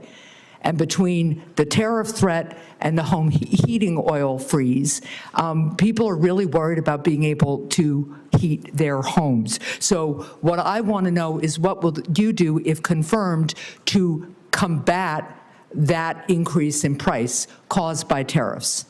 Well, first of all, I think it's important to note that when the president put out those executive orders related to tariffs on potential tariffs on Canada and Mexico, they were for 25%, but there was, explicitly they said it would just be 10% on energy. I think what's important is, for my role, I want to make sure that I'm coordinating with Customs and Border Protection, Homeland Security, so I can understand where they are in negotiations with Canada, so that we can make sure that. So here's what we need at the northern border. We need, yes, more cooperation from Canada, although they have been good partners. We need a lot more border personnel from the United States government, and we need to take some other quick actions. But let me just remind you that $100 more for a family to fill their heating tank is a significant cost and may cause some real harm. And there are other ways to combat the security issues than you're talking about, than making people who are hardly making it through the winter pay $100 more for each tank of oil. Now let's turn to another issue. When we met in December, we discussed creating a hotline at the Office of the U.S. Trade Representative for small businesses to call to help navigate increased prices from tariffs. This hotline would also help small businesses navigate any exclusion process set up by the administration. It's critical for the New Hampshire small businesses that any exclusion process be fair, transparent, and nonpartisan. Will you commit to working with me to create this small business hotline at USTR? I will, yes, Senator. Thank you.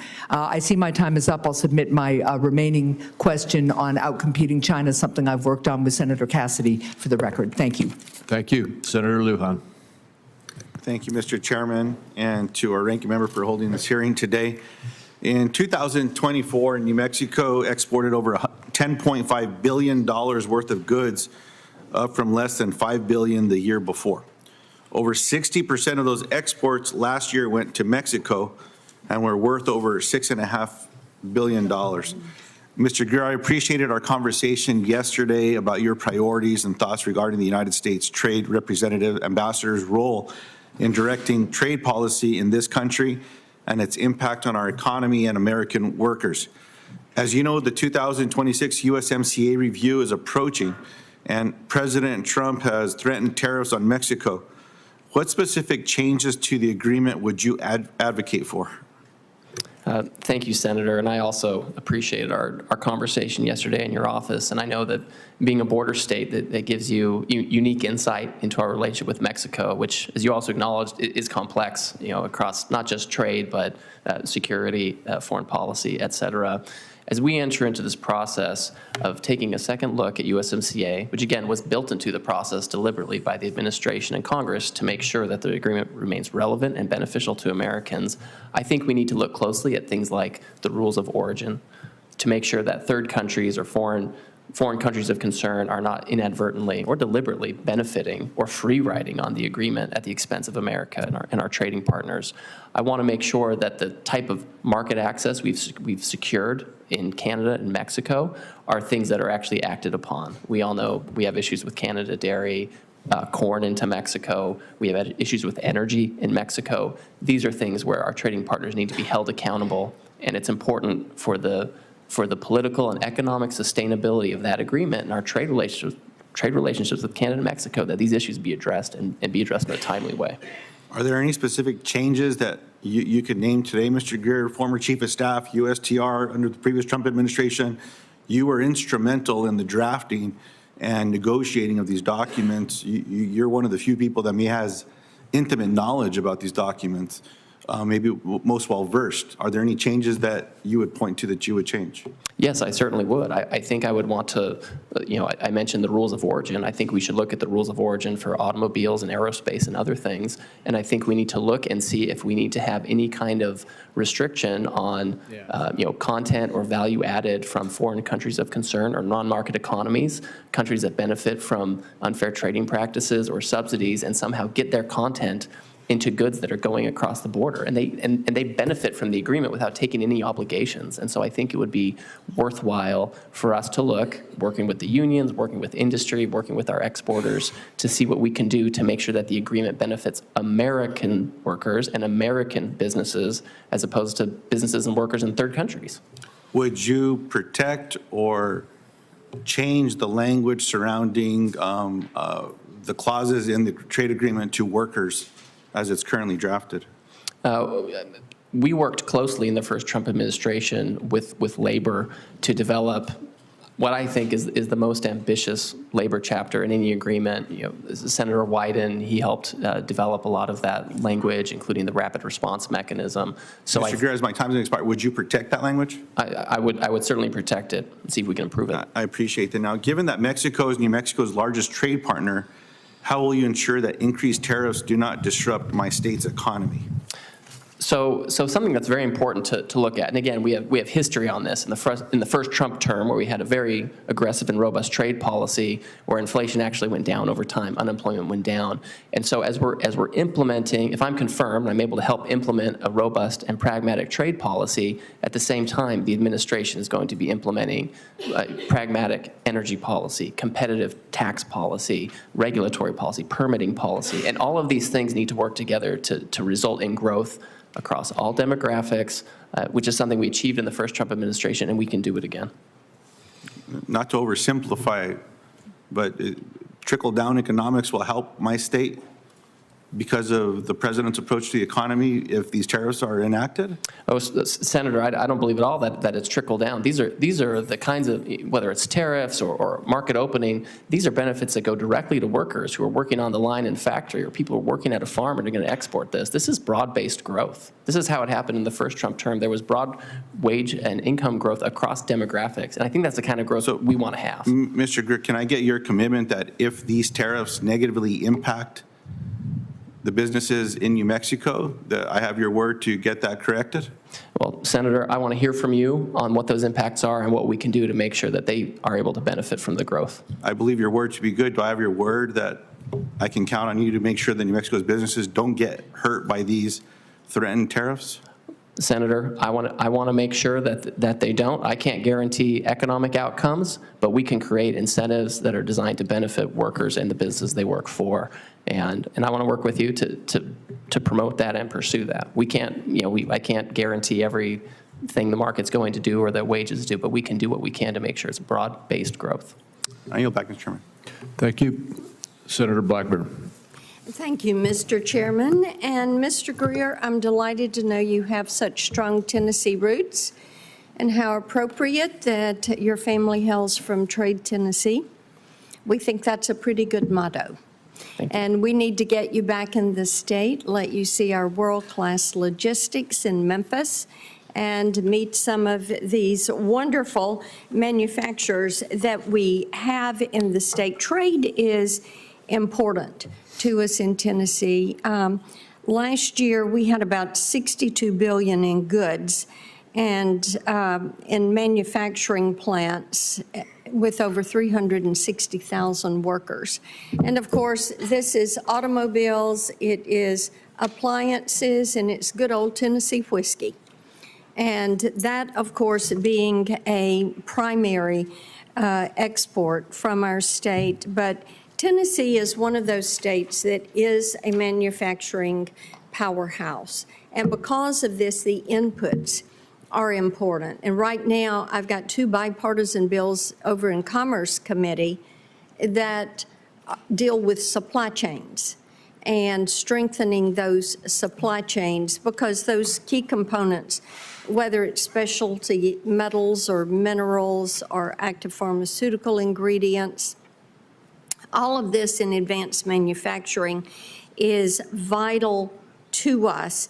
And knowing that these inputs are going to come from trusted sources, that they are going to come from our allies and allow us to return to domestic manufacturing is something that is important. So what I'd like to hear from you is what steps you will take to strengthen these supply chains for us, for these domestic manufacturers, and make certain they can get what they need without having to necessarily deal with China. Thank you, Senator. And it was great to meet with you in your office, and you've been a consistent supporter for me, and I just really appreciate that. Sure. That means a lot to me. And you're fortunate in Tennessee to have a really dynamic economy, and I think a lot of the country can learn a lot by looking at Tennessee, because you manufacture, you have ag, you have IP, you have all these things that are really lead to robust growth. And so I think when you talk about supply chains, I think that's really important. Historically, we have often approached trade policy sometimes on a product-by-product basis, right? You can have a producer and go get a trade remedy for a specific product, and that's very important. But we need to be thinking about it in terms of supply chains, particularly strategic ones. And in many cases, we need to have trade policies and other policies, economic policies, that incentivize production in the U.S. so we can have a secure source. At the same time, there are going to be instances where we need to procure this from elsewhere, and we want again create incentives to bring in these kinds of things to the extent we have to from countries that agree with us on things that matter the most, countries that abide by the rule of law. Now, I'm a little skeptical because I know that a lot of countries, even those that say they're our allies, have their own unfair trade practices and subsidies and things that undermine, free and fair trade. Well, so I want to deal with that. That's true, and Senator Hassan mentioned to you about small businesses. We have small business distributors that can only get things from a certain country, and there needs to be that carve-out or that recognition. You take something like tequila for a distributor in Tennessee. There's only one place they're going to get that. Likewise, you mentioned ag, and we have 70,000 farms in the state. 90% of those are independent. They are not corporate farms.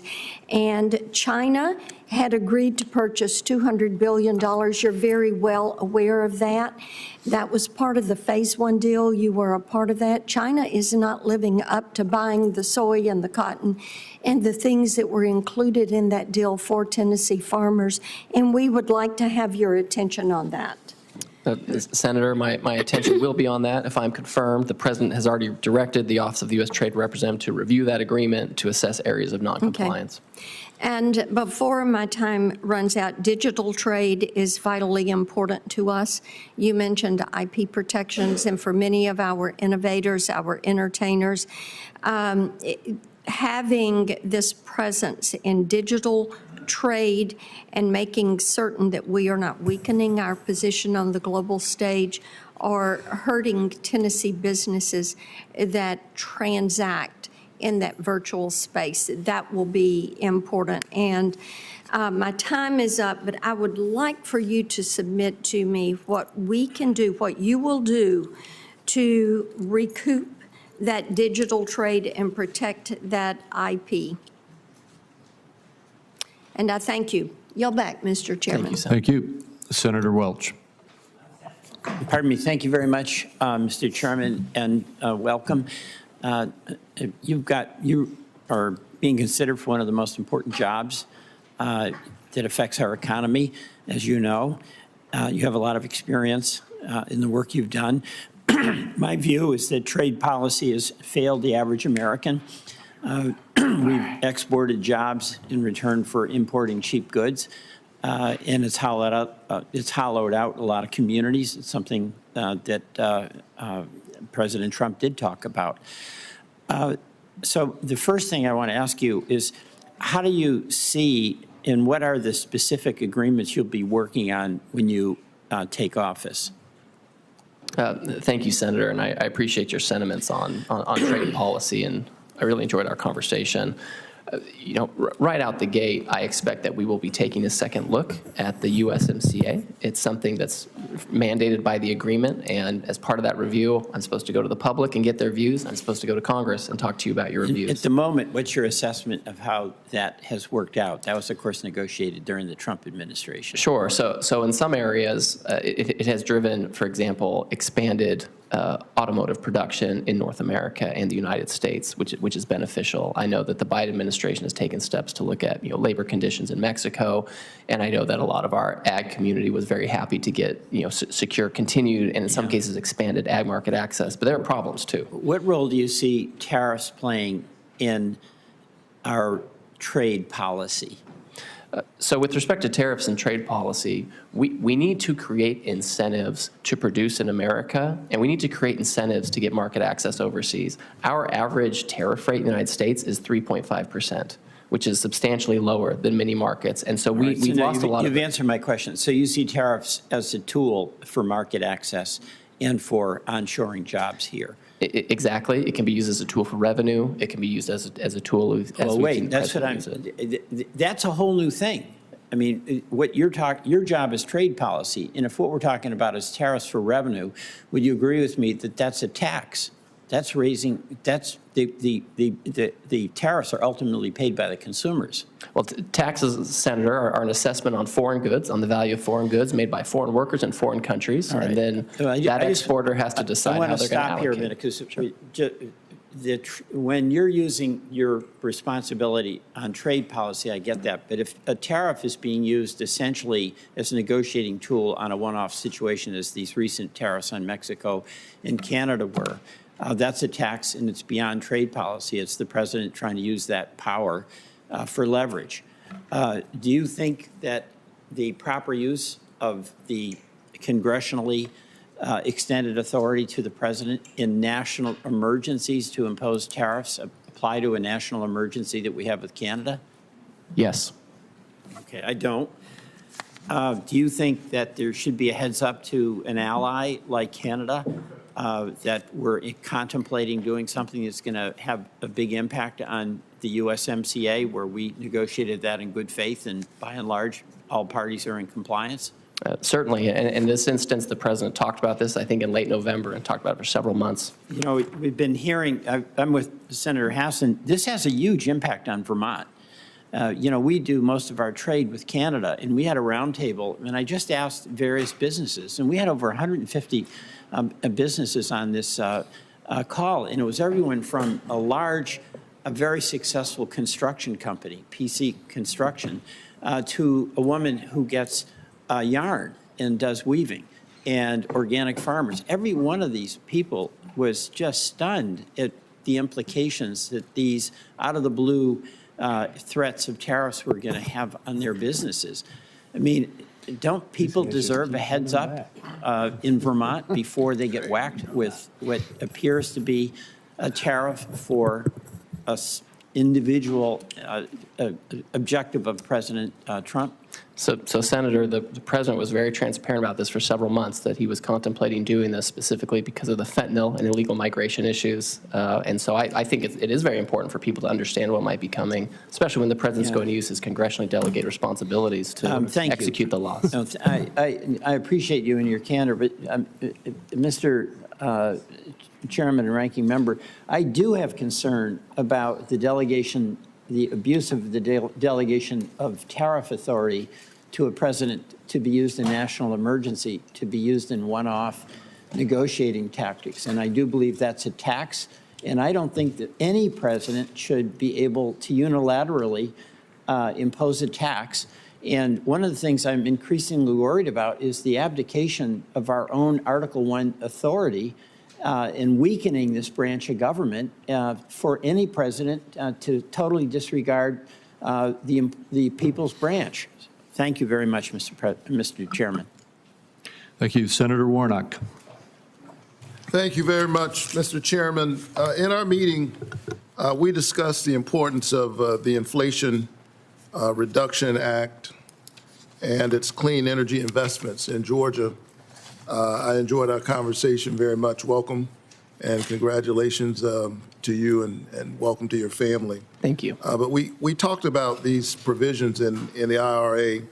The state of Georgia has seen growth in our advanced manufacturing sector with both domestic companies and foreign companies making significant investments due in large measure to the IRA's clean energy investments, bringing a lot of jobs to Georgia. One of the things that I'm very proud of as a lifelong native of Georgia is that little Dalton, Georgia, known as the carpet capital of the world. If you're walking on the floor anywhere, there's a good chance that you're walking on something created in Dalton. But who would have imagined that Dalton, Georgia, would become such a leader in the manufacturing of solar panels? This is due to the Korean solar manufacturer Q-Cells, bringing thousands of jobs to Georgia, creating a domestic solar industry almost entirely free from Chinese supply chains. However, it needs trade protections to compete against a heavily subsidized Chinese industry. If confirmed as the nation's trade representative, how would you work to protect and to grow domestic solar and clean energy manufacturing to ensure our supply chain does not depend on China? Thank you, Senator. And I'm glad to hear you express concern and interest in this. These are things I'm concerned about too. To the extent that there's going to be, energy products manufactured and used in the United States, it would be great to have them made here, and that we're not using, panels that come from China. In some instances may include product of forced labor or the product of subsidies. And so, the first Trump administration did a safeguard tariff. The Commerce Department for many years has had other tariffs in place, and I think that those can be effective tools, which you've testified to this, that we have some of these, this new production in the United States. And we see a place like Europe where they didn't do those tools, and we see their solar panel industry go away. So I'm very interested in maintaining and exploring possibilities to ensure we have that production here. I appreciate that, and I look forward to continuing to have that conversation. I'm excited about the investments in solar energy in Georgia. I'm also proud that Georgia, in many ways, is leading the country in building electric cars entirely in the United States, employing thousands of Georgians. Down near my hometown with a Kia plant open, we've got about 9,000 or more jobs that have been created in that area. A major boom, economic boom. President Trump and congressional Republicans have bragged about repealing federal investments in the green economy that have created these jobs. Jobs that have bipartisan support in my state. I support what we're doing there. The governor, the Republican governor, supports it, others. This is a top bipartisan economic issue in Georgia. It's about American manufacturing. If confirmed, how will you use your position to protect the investments and thousands of jobs that foreign car companies have brought to Georgia? Well, Senator, my role in my jurisdiction in the administration is to negotiate trade deals where appropriate and to do trade enforcement as necessary, which is certainly an area where I want to make sure that any manufacturing you have, it doesn't have to compete unfairly with foreign product.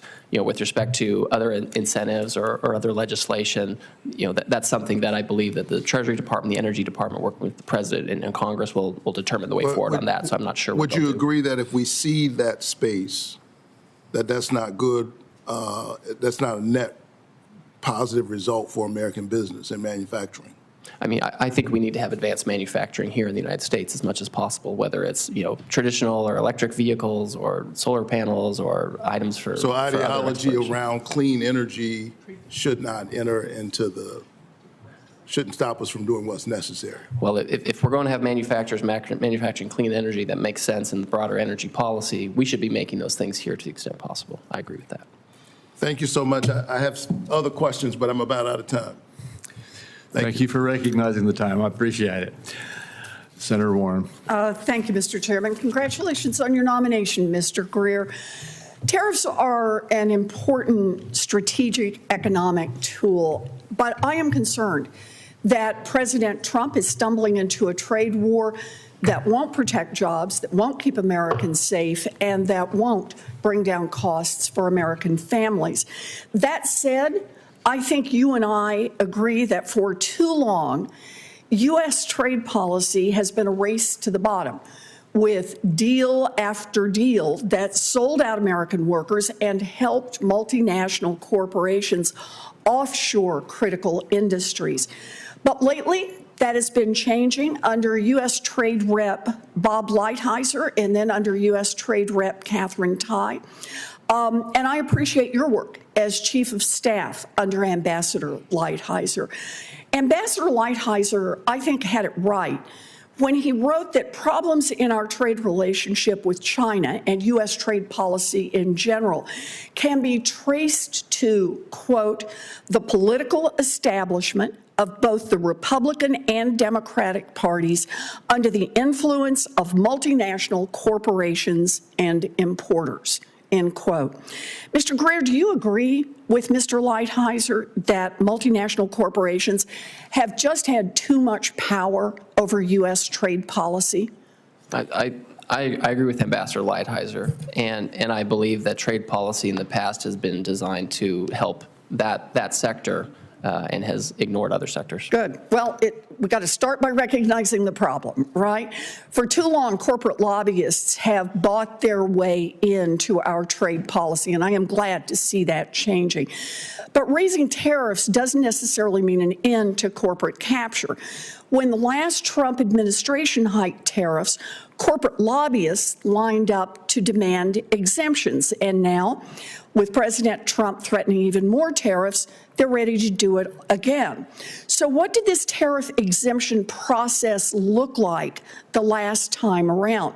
Well, I investigated, and I found that the Trump Commerce Department was 3 times as likely to approve exemptions for Chinese and Japanese headquartered companies than American ones. Mr. Greer, favoring foreign companies over American ones, is that good trade policy? Senator, I think that our trade policy needs to make sure that we have American businesses and American workers prioritized. Okay. Let's try another one. A recent study found that the Trump USTR officials were more likely to grant exemptions to China tariffs to companies that had made campaign contributions to Republicans or had lobbyists who had recently left the Trump administration. Mr. Greer, favoring companies with deep pockets and political connections, is that good trade policy? Oh, of course not. In any kind of program like that needs to be transparent and have the rules outlined, which it did. I appreciate that answer. This time around, President Trump has proposed far broader tariffs than we've seen before, potentially on all goods from all countries. And with more and more tariffs, the corporate scramble for exemptions is more and more intense. One trade lobbyist recently said, and I quote, "Absolutely everyone is calling. It is nonstop." And let's be clear, most businesses across America cannot afford armies of lobbyists. So, Mr. Greer, do you support tariff exclusions, these exemptions? And if so, what changes would you make to ensure that it is a fair process and not just a giveaway to political insiders and deep-pocketed corporations? So Senator, I know you've been a leader on this and you've given a lot of thought to it, which I think is important. Anytime we're taking economic actions, whether it's a tariff or an exclusion, we need to be careful about this. We need to be thoughtful. I don't know, in the event tariffs are applied, I don't know if the president intends to have an exclusion policy or program at all. To the extent something like this happens, it needs to be transparent. One thing that they did at USTR the first time around is if one company got an exclusion, any company got an exclusion, right? So if a big company got an exclusion for a certain product, the small business would too. So again, I don't know if there will be, exclusion processes, but to the extent there is, they need to be transparent, need to be fair for small and large. Well, I very much appreciate what you have to say around this. As I said before, I think tariffs are an important tool, and when used strategically and fairly. They can promote American industries. They can protect domestic supply chains. They can protect the jobs of American workers. But we can't have a get-out-of-tariff-free system for those that are very wealthy or politically connected, because that will undermine the whole process. Thank you. Thank you, Mr. Chairman. Thank you. Senator Johnson. Hey, Mr. Chairman. Mr. Greer, welcome. When I was chairman of Homeland Security in February of 2020, right as the pandemic was starting, we held a hearing with Scott Gottlieb, other former heads of CDC, FDA, that type of thing. And one of the things I was surprised to find out is that we really don't produce the precursor chemicals or the active pharmaceutical ingredients for our drugs. And I felt that was an enormous vulnerability. So that would be at the top of my list in terms of strategic products that we do need to bring back manufacturing. Now, there's a host of reasons we won't do it. It's a refining process, environmental regulations. What other strategic products are kind of top of your list that we do need to think out of the box, figure out how to bring those back here so we're not vulnerable? And how would you view your role in terms of using your position to help achieve those goals? Senator Johnson, I'm glad you raised this because this is something I think about a lot, and I've written about it, and I've testified before Congress previously about these kinds of issues. So pharmaceuticals, for sure, is one that I think we need to look at. Semiconductors and downstream electronics, something where Congress has taken action. I think we need to look at aerospace too, right? We have Chinese aircraft manufacturers that are coming online, and they're going to be a challenge in the market. I think robotics. We probably need to help Boeing as opposed to try and beat up on them, right? Well, we can talk to Senator They've got some problems, yeah. Correct. But I think also industrial robotics, and then obviously technologies like AI and quantum computing, we need to be ahead of the game here. So I think you're aware Wisconsin is not only a big agricultural state, but also a manufacturing state. And the reality is, I mean, when we start slapping tariffs on steel, I've got manufacturers who only can import some of the types of steel. They're competing against global manufacturers that are going to have access to Chinese steel. You understand that double-edged sword nature of a trade war in that situation. Can you just kind of speak to how we can handle that and try and minimize whatever pain tariffs might create? Certainly.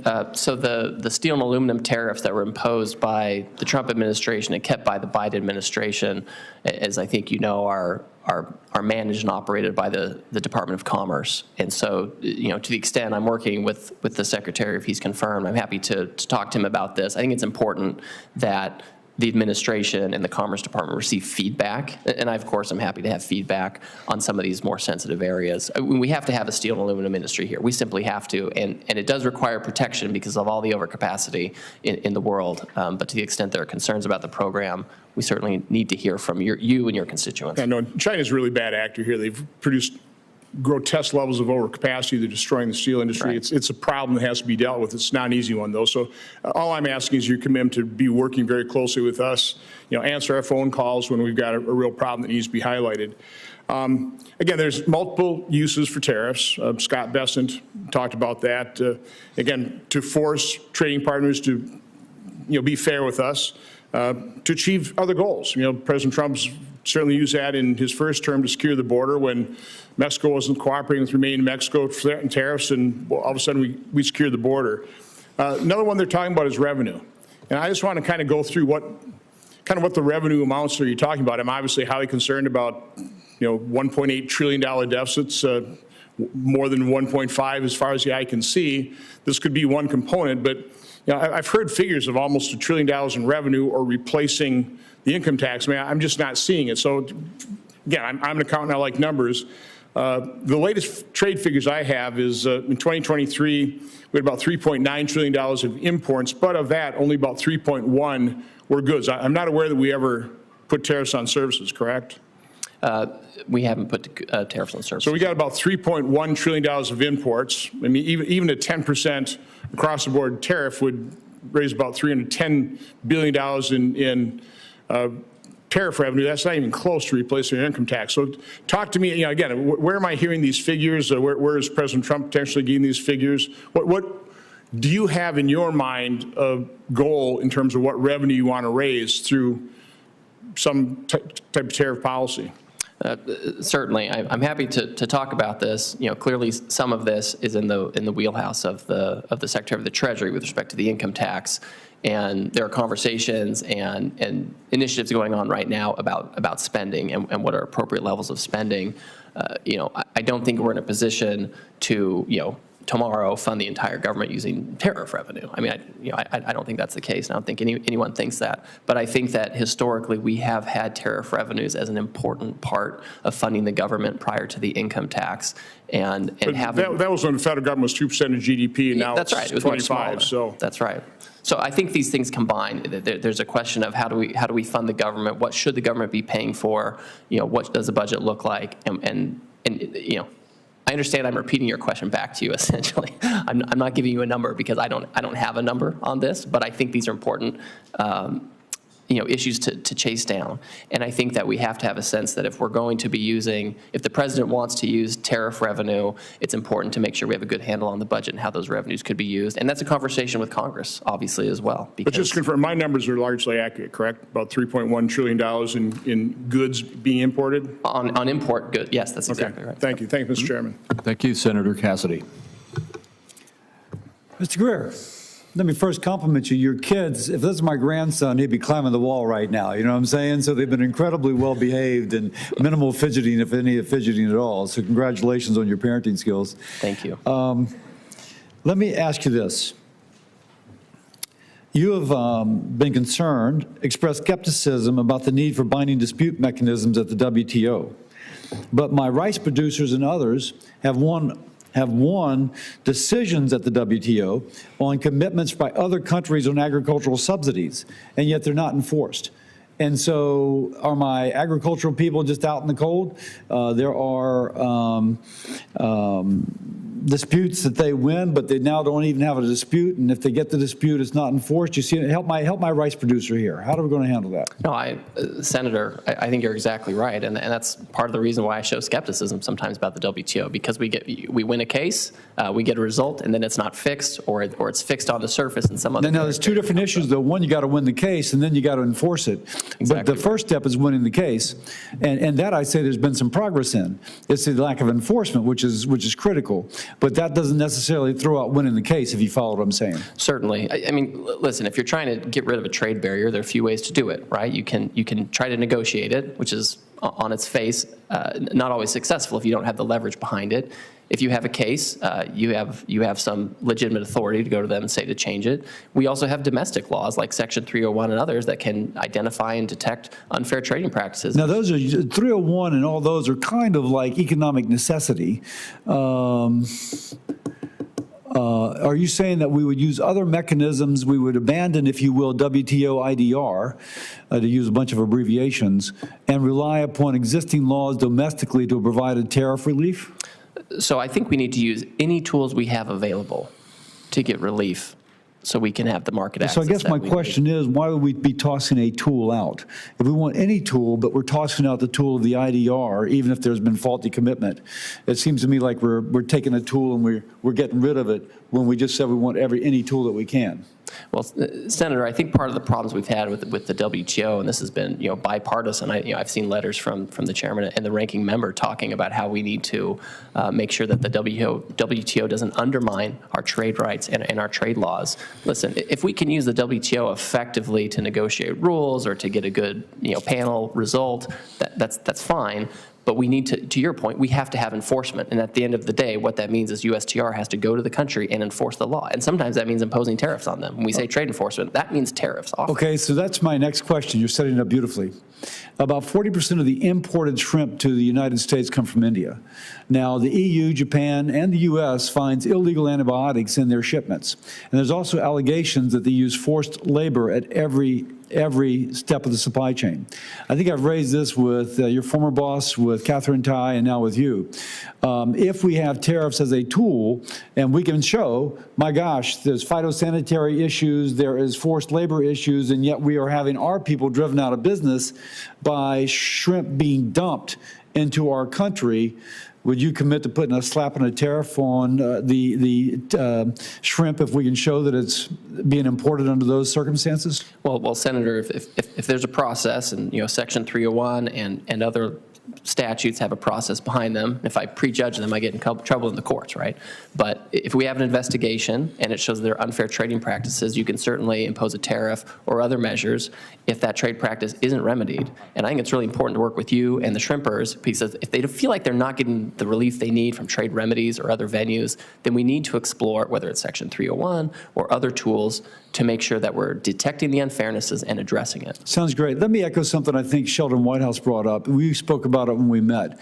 Right now, I'm not against tariffs. I think just kind of across the board tariff for tariff's sake, I'm not quite so sure about.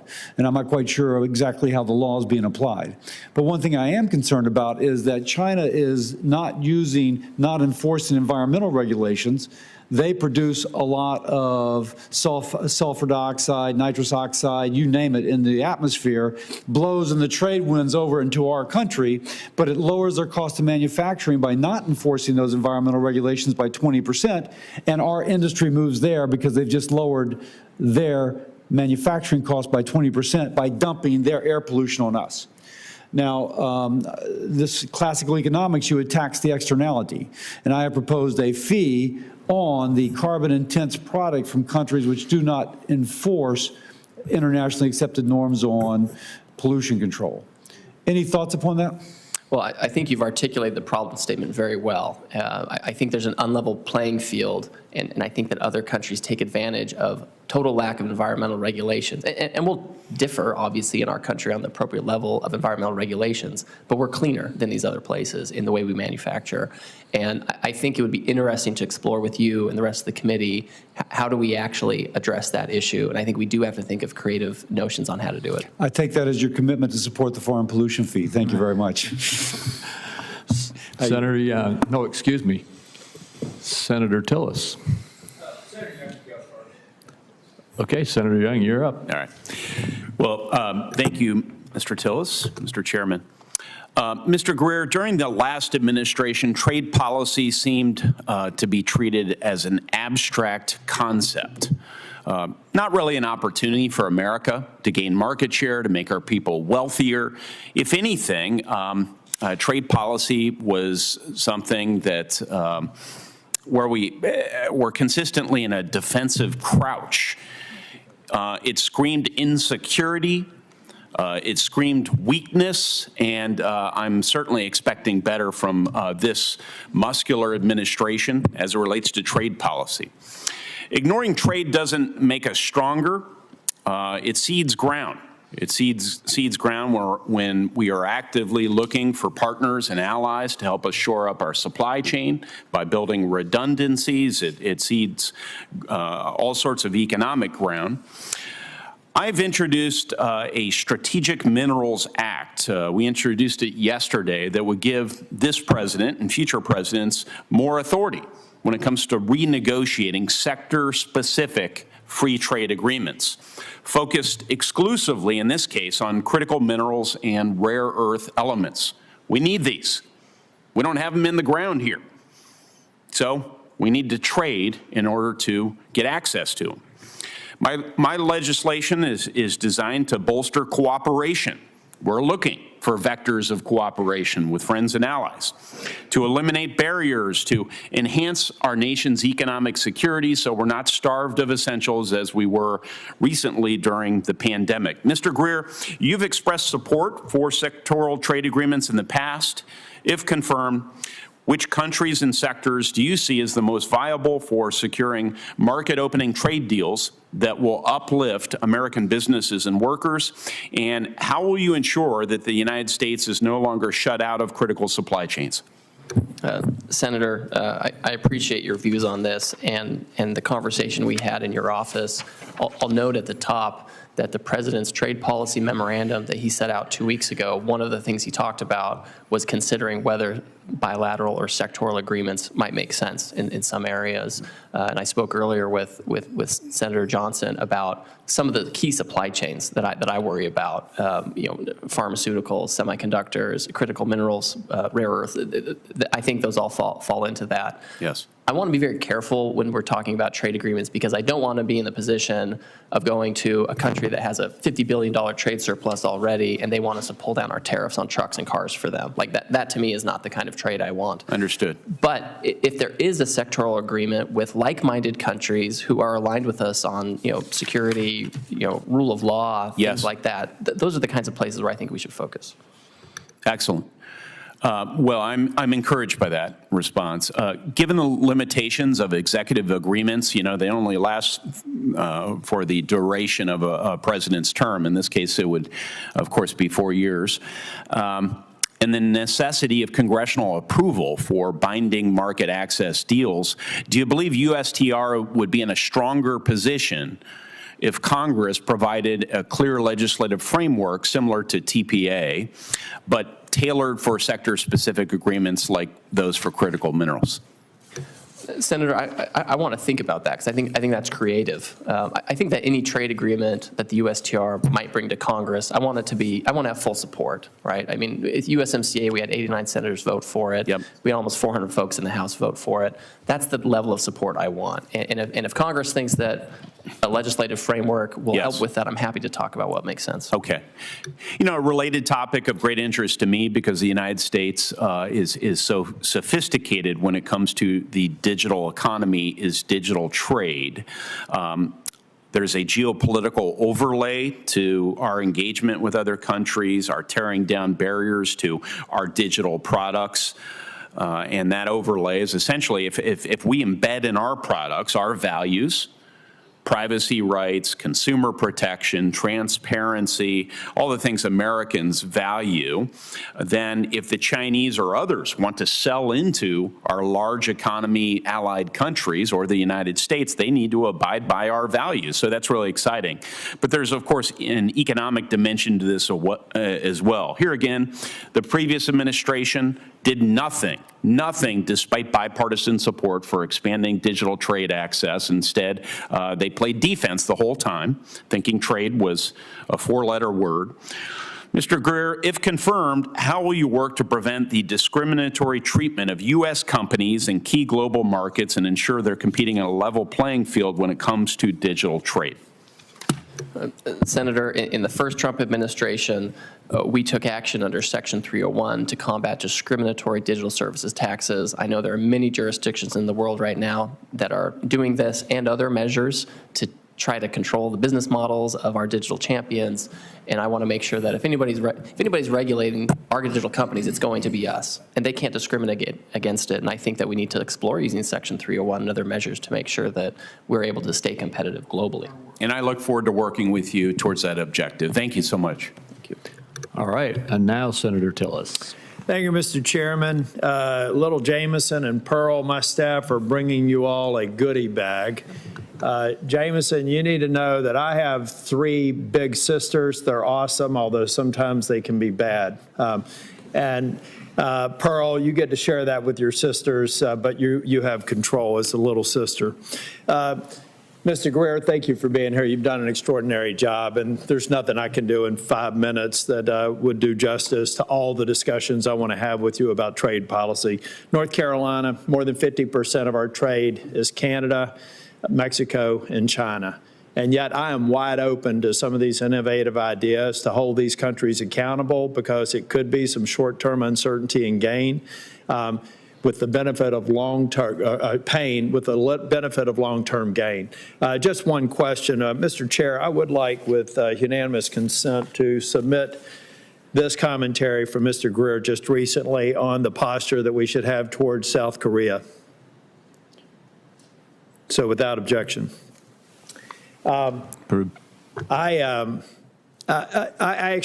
to give you a break, but all of the opening comments about the president creating uncertainty. Okay, let's talk about that. He threatened Colombia if they didn't start working with the United States that he was going to impose tariffs on them. President Petro said, no way. He decided he was going to go to the brink because of the illegal immigrants coming from Colombia. And what turns out that, I know people said that the president blinked, but in this case, it wasn't President Trump. It was President Petro, and now he's showing some respect for our laws. President Petro, who was elected in 22, should probably also pay attention to an environment that would force families to make the dangerous trip all the way from Colombia to pay a cartel to come across the border, to come to the United States. Maybe that president should not only work with the United States, but understand he's got fundamental problems that would cause responsible parents to do that. So get to work at home. Mexico, same thing. President threatened the uncertainty that was created over the course of 4 days, created the horrible consequence of 10,000 troops going to the northern border of Mexico. I hope the president threatens tariffs again and maybe send 5,000 troops to the southern border of Mexico so those people in Colombia cannot make that dangerous trip. Canada. If Canada had paid its fair share to NATO, I'm the Republican leader of the Senate NATO Observer Group, have been since 2018.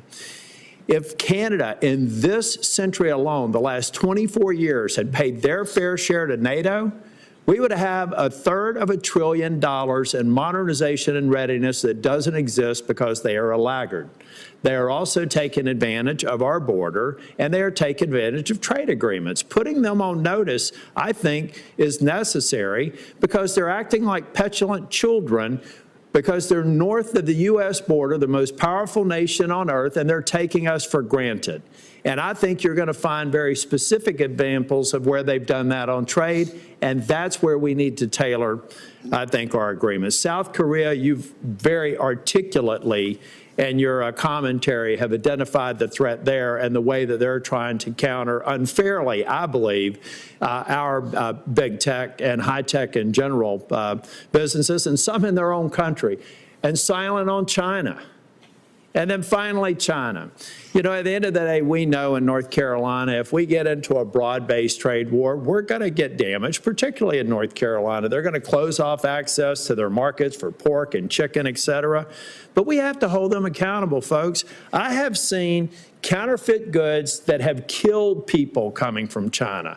They're stealing our intellectual property theft. They're stealing our ideas. They're making it cheaper. They're, in many instances, less safe. And I believe that under your leadership, we will tailor it. Everybody that's got this false narrative that we're just going to do blunt force tariffs across the board, it's illogical. If we did that, we're going to have to discount, to Senator Johnson's question, discount the net revenue because it's got to be net of retaliation. But I have confidence in you, Mr. Greer, to provide the advice to the president to get this right.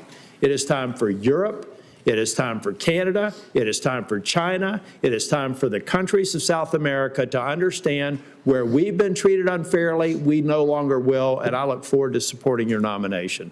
And kids, your dad's done a good job. Thank you very much, Senator, for all of that and for the kindness to my children. Senator Marshall. Well, thank you, Mr. Chairman and Ranking Member. I guess I'm it today. So I think, first of all, it's great to, once again, that both sides of this dais share many of the same goals. I heard my colleagues say that they want an aggressive trade agenda to open up more free markets, so that's exciting to hear. And I would add with that, I assume they also want them to have fair and reciprocal trade agreements as well. So we're assuming that we share the same goal. Under President Trump, he gave us USMCA, he gave us South Korea, an improved Japanese trade agreement so important to American beef, and China Phase 1. Mr. Greer, what trade agreements were accomplished under Joe Biden? Senator, I'm not aware of any. Okay. I want to compare and contrast a little bit here more. Let's talk about Mexico. I think it's one of the simpler ones to understand. Again, thanks to President Trump's USMCA trade agreement, Mexico and Canada supplanted China as a #1 trade partner for Kansas agriculture, many of our materials as well. But under Joe Biden, Mexico undermined American farms, he harmed commerce, and he bullied U.S. companies. He shut down the GMO corn exports, forcing a huge dispute. Mexico hampered U.S. energy protection under Joe Biden, and Mexico seized a U.S. mining company's operation near Cozumel. What can you do, what can we do to reverse this behavior? Well, Senator, before I answer that, I just have to point out that I do have one child that was born in Kansas. So That's great to hear. So, and maybe had something to do with your time in the Air Force. That's exactly right. Well, you're an honorary Kansan. You can wear your Chiefs jersey. You can wear a Jayhawk jersey. Any of those things are applicable. Which one is it? Well, I have it's Sonora, and I have a Wichita State Shockers T-shirt that I wear occasionally. So with respect to your question, any trade agreement we have is only as valuable as the enforcement behind it. Yeah. And so my view is all these issues you talked about with Mexico, whether it be energy or corn, et cetera, we need to enforce that. I know that there's a case that was done on the corn issue. I'm going to enforce that. I know that there were consultations open on energy, and we're going to bring that up with the Mexicans as well. It's important. Listen, good fences make good neighbors. If we want to have good ongoing trade relations with folks, we have to hold them accountable. That's right. Right. Let's talk about biofuels for a second. I've never seen such an uneven playing field for American biofuels. The U.S. is subject to 18% tariffs going into Brazil with biofuels, yet Brazil enjoys a virtually free access to the U.S. And in many cases, thanks to some scientific voodoo, they're actually giving Brazil a preference over American biofuels as well. The EU continues to be protectionist against U.S. ethanol. Chinese used cooking oil exports. You're familiar with how they're abusing that. You would think that if we're going to give tax credits, we would make sure they're not going to benefit foreign entities, especially those who wish to harm us. What can you do to help the biofuels industry and try to level that playing field? Well, Senator, this is the specific kind of unfairness that drives me crazy, and it's not just me. The president himself, he sees these kinds of unfairnesses and the unlevel playing field, and it's so obvious, it's so blatant, and it's gone on for so long.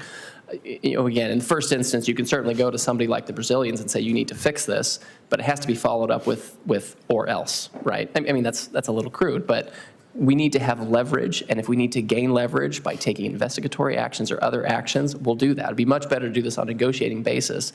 But we'll do whatever we need to do to try to fix this situation. Great. Let's talk about China for a second. There's so many more things than just trade barriers or tariff barriers with them. There's many, many non-tariff barriers. I'm sure people have highlighted them when I was gone here. They're stealing seed genetics from us. They're blocking import and feed additive technologies and beef. They're blocking chicken exports from 42 states because of HPAI. They've committed to substantial ethanol purchase but never followed through. And I could go on. In contrast to the Biden administration, how can we build on President Trump's success under phase one with China? Well, we need to start by reviewing it and actually assessing whether or not the Chinese have complied with it or to what degree. And in fact, the president has already directed the Office of the USTR to do this. And if you go to their website, there's like an announcement that says that they're in train doing this. So I think in the first instance, you have to have a very clear assessment because we don't just want to pound our fist and have rhetoric. We want to be able to very clearly see where they did or did not comply. And then from there, you move to dispute settlement and you move to enforcement if you need to. And again, hopefully this is an area where countries will understand the unfairness and change because they know that President Trump is serious about this, that I'm serious about this. And if they don't, then you move to that last part of enforcement. Great, great. If I could just finish with this, as you all know, we have an almost $1 trillion trade deficit in this country, and as well as national security issues. And I appreciate President Trump, this drug war that we're having with Mexico and Canada and China over the fentanyl precursors especially. I greatly appreciate him prioritizing the security of our families, and if he has to use tariffs for that, I understand. I also believe that these tariffs will bring jobs back to America as well, and that's another way that we can use this. You know, one thing I would dispute, and we would disagree with this with my friends across the aisle, when they say that American consumers will pay for these tariffs. You know, under President Trump, he used tariffs, but we saw minimal inflation. So at the end of the day, those tariffs were not passed on to Americans in the big picture. I'm sure you could not find isolationists that you could do that, but to me, the big picture is, for one reason or another, those tariffs were used properly, and we were able to not pass that on to American consumers. Mr. Greer, is there a way to do that going forward as well, to effectively use these tariffs as a weapon, as a tool? Yes, I agree 100% with that. What we learned from the first term is that President Trump and his economic team is very good at managing the economy. And we saw real median household income go up by $7,000 over 3 years before the pandemic hit. And this was at a time when we were imposing tariffs in a way we hadn't done in many years. And when we look at inflation under the Biden administration, that happened in 2022, it wasn't about tariffs. It was about healthcare and housing and food, things we don't import from China, right? So we know that we can manage this. We know we have a strong economic team. And if I'm confirmed, I expect to be able to take strong trade action while helping ensure that the economy is growing for average Americans. Thank you so much, Mr. Greer. Thank you, Mr. Chairman, Ranking Member. Thank you. Thank you. Senator Scott. Thank you, Mr. Greer. Welcome to the committee. Good to see you here. And I'm a little concerned that what I feel like I heard the exchange between you and Mr. Marshall was somehow Mr. Marshall providing some incentive to, what's the word I was looking for here? Brainwash a young girl about being a Kansas Jayhawk fan or a Kansas City Chiefs fan. I know that you're supporting the Eagles, is that what I understand, for the Super Bowl? Yes, I thought that was the Eagles jersey you have on there, sir. I just want to make sure, Ms. Greer, you realize that the Carolina Gamecocks is also a very good school, fine school for kids to follow, and we have an Air Force base there. I know you're no longer in the Air Force, but just realize that Kansas is a fine state. We like Kansans, and we hope that all things go well later on this week. But in the end, I would be remiss if I did not mention the Carolina Gamecocks with that many kids who need to be educated somewhere in the near future. So, Senator, I'll be happy to work with you on collegiate allegiances. Thank you, sir. Appreciate that. Second question for you, sir, is that expanding market access for American-made goods is critical to our economic strength, frankly, and our competitiveness. 95% of our customers are outside of our nation, as we represent about 5% of the world's population. South Carolina, we have about $36.4 billion of manufactured goods and products that leave our state, supporting 112,000 jobs that find a home someplace around the world. Our agricultural goods, $1.2 billion. Access to the world's market is incredibly important. We believe that they create good-paying jobs in South Carolina. We also believe they create great-paying jobs across this country as we took the aggregate value of those goods and services in other states. How do you plan to secure this market access with other countries in the first 100 days as our new person? Thank you, Senator.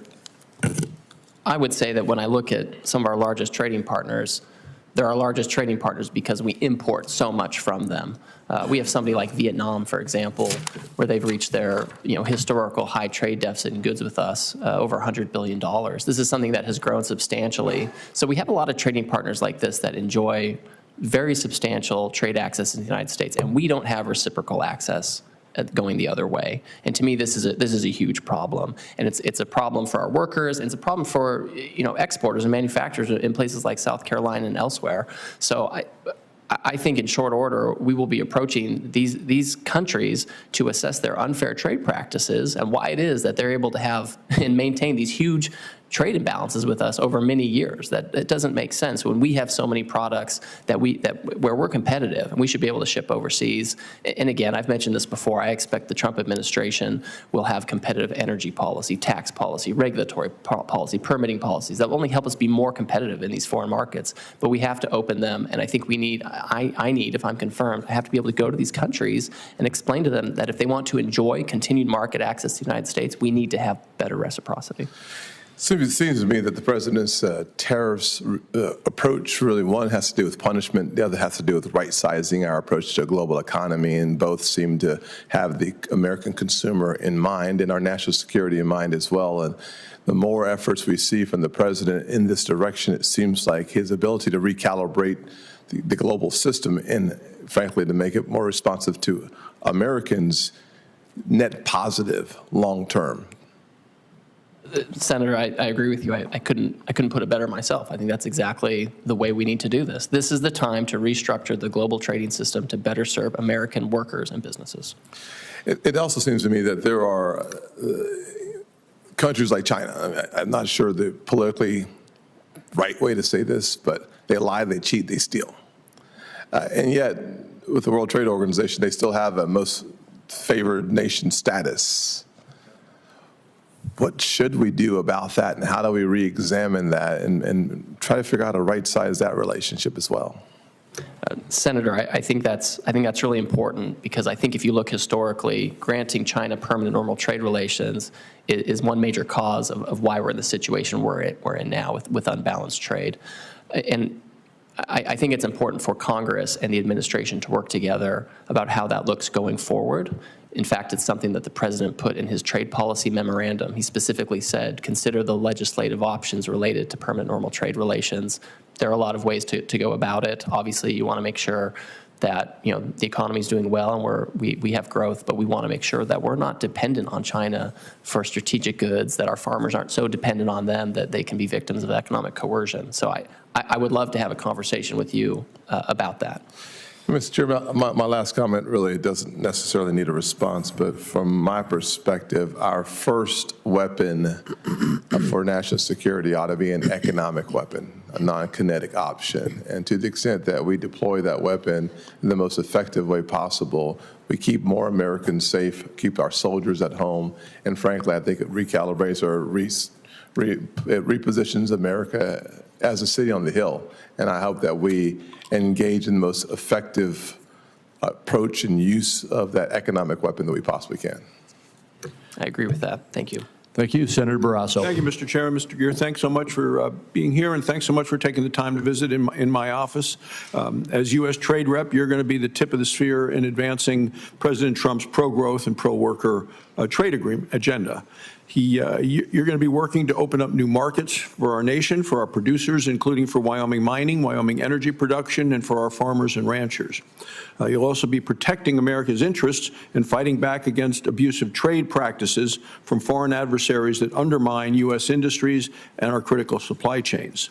You have a big task in front of you, as we discussed. We're all counting on you, and I have no doubt that given your experience serving President Trump as Chief of Staff at the U.S. Trade Rep during his first term, that you're ready and you're equipped to lead the charge on behalf of the nation's trade agenda in his second term. In regard to market access, I know we all talk a lot about market access today. We also talk about market access when we met in my office. I mentioned to you the importance of opening up new opportunities for the industries from my home state of Wyoming. We talked about how opening up markets in Japan for U.S. beef, that was a big win for Wyoming ranchers. Told you about how Wyoming is an energy powerhouse and the nation's energy breadbasket. Wyoming also plays a major part in the world providing abundant, affordable energy to our allies around the world. We also have huge mineral deposits in Wyoming, a mineral called trona, which is refined into soda ash, a basic chemical building block used in manufacturing lots and lots of products, including glass, detergent, pharmaceuticals, whether it's oil, natural gas, coal, critical minerals, and agriculture. Wyoming's economy, the U.S. economy, is going to greatly benefit as we export resources to new markets. So as U.S. Trade Rep, what types of emphasis are you going to place on opening up new markets for U.S. exporters and certainly for Wyoming producers? Well, Senator, thank you for that, and I agree with you on the mineral wealth and other wealth that Wyoming has to share with the country and the rest of the world. I expect that going forward, we want to be in a position where our economy is very strong. So I don't think about trade policy as an end in itself, right? I think of trade policy as something that's going to result in higher wages and higher incomes for Americans and their families. And that means a lot of things. It means we need to make more here. It means we need to export more as well. As everyone knows, I have concerns about the trade deficit. I think it's unsustainable and I think it's harmful, but there are several ways to get at it. One is by ensuring that there are unfair trade practices with imports, but another important way is by making sure that we have other markets where we can export our goods and services. Could you add into it in terms of maybe how you would do it differently than what we last saw the last 4 years under the Biden administration? I thought they fell way short in opening access to new markets. Well, for me, Senator, it's of critical importance to, at a very early stage, and I hope the Office of the U.S. Chair has already started in this, it's very important at an early stage to figure out exactly what we want from these other countries. Sometimes I hear people say, let's do a deal.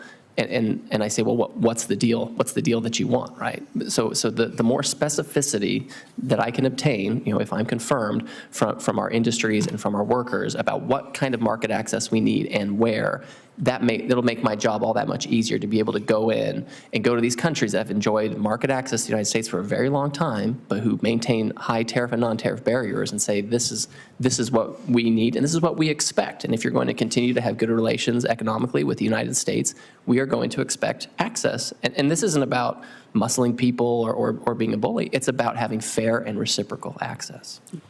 I want to talk about Mexico and USMCA commitments. So Mexico has repeatedly violated the historic United States-Mexico-Canada agreement. They were ruled by a dispute panel to be in violation of the USMCA with respect to U.S. corn. Mexico has taken hostile actions towards seizing assets of U.S. companies. An issue that I've weighed in on over the years has been Mexico's hostility toward U.S. energy companies. Mexico's previous president discriminated against U.S. energy producers, favoring his state-owned utilities and oil and gas companies. The Biden administration, I think, fell well short of fully protecting U.S. energy producers. And Biden's U.S. trade rep failed tremendously to make any meaningful progress. That's left great uncertainty, jeopardized lots and lots of money in U.S. investment.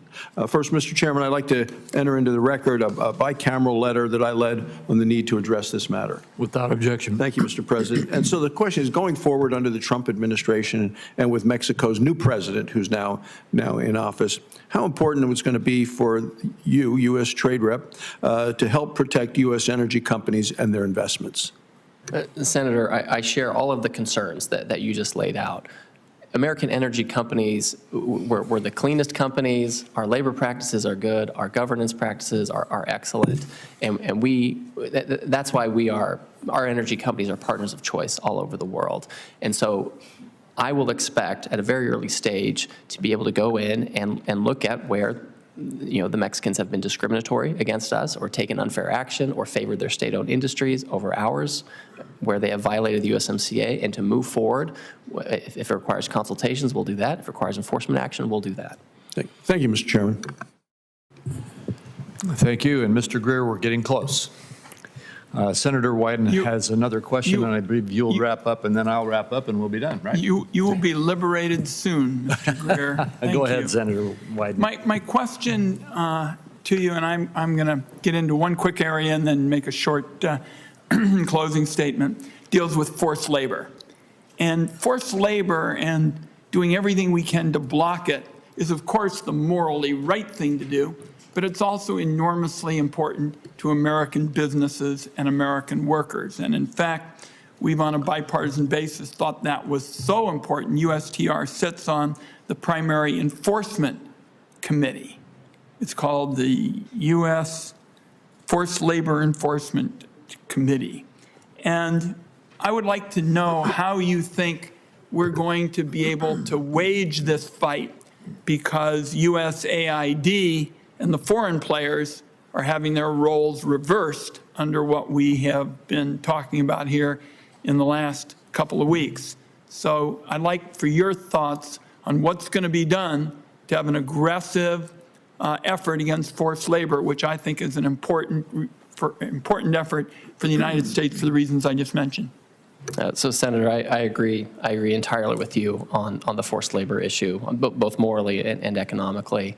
U.S. Customs and Border Protection is tasked with enforcement, and I know that they've been escalating that in recent years, and I assume that direction is going to continue. It's not my agency, but it's an area where I'm very concerned, and I think I have equities there if I'm confirmed. Why don't you get back to me in writing on this, because you all do have an enforcement role. That's why I mentioned the organization, and so if you tell me it's somebody else, that concerns me, because I want to know how we're going to be able to push at least as hard as we do today, rather than go backward on forced labor. Here's my last thought. I still haven't heard from you over the course of the close to 3 hours, despite my repeated requests, a single good economic argument for these sweeping, universal tariffs.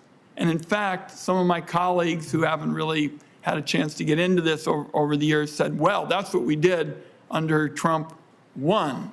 That is not what was done under Trump 1. In fact, Donald Trump said specifically he wanted to go way beyond what was done in his first term to these universal tariffs. So I want to leave you with this.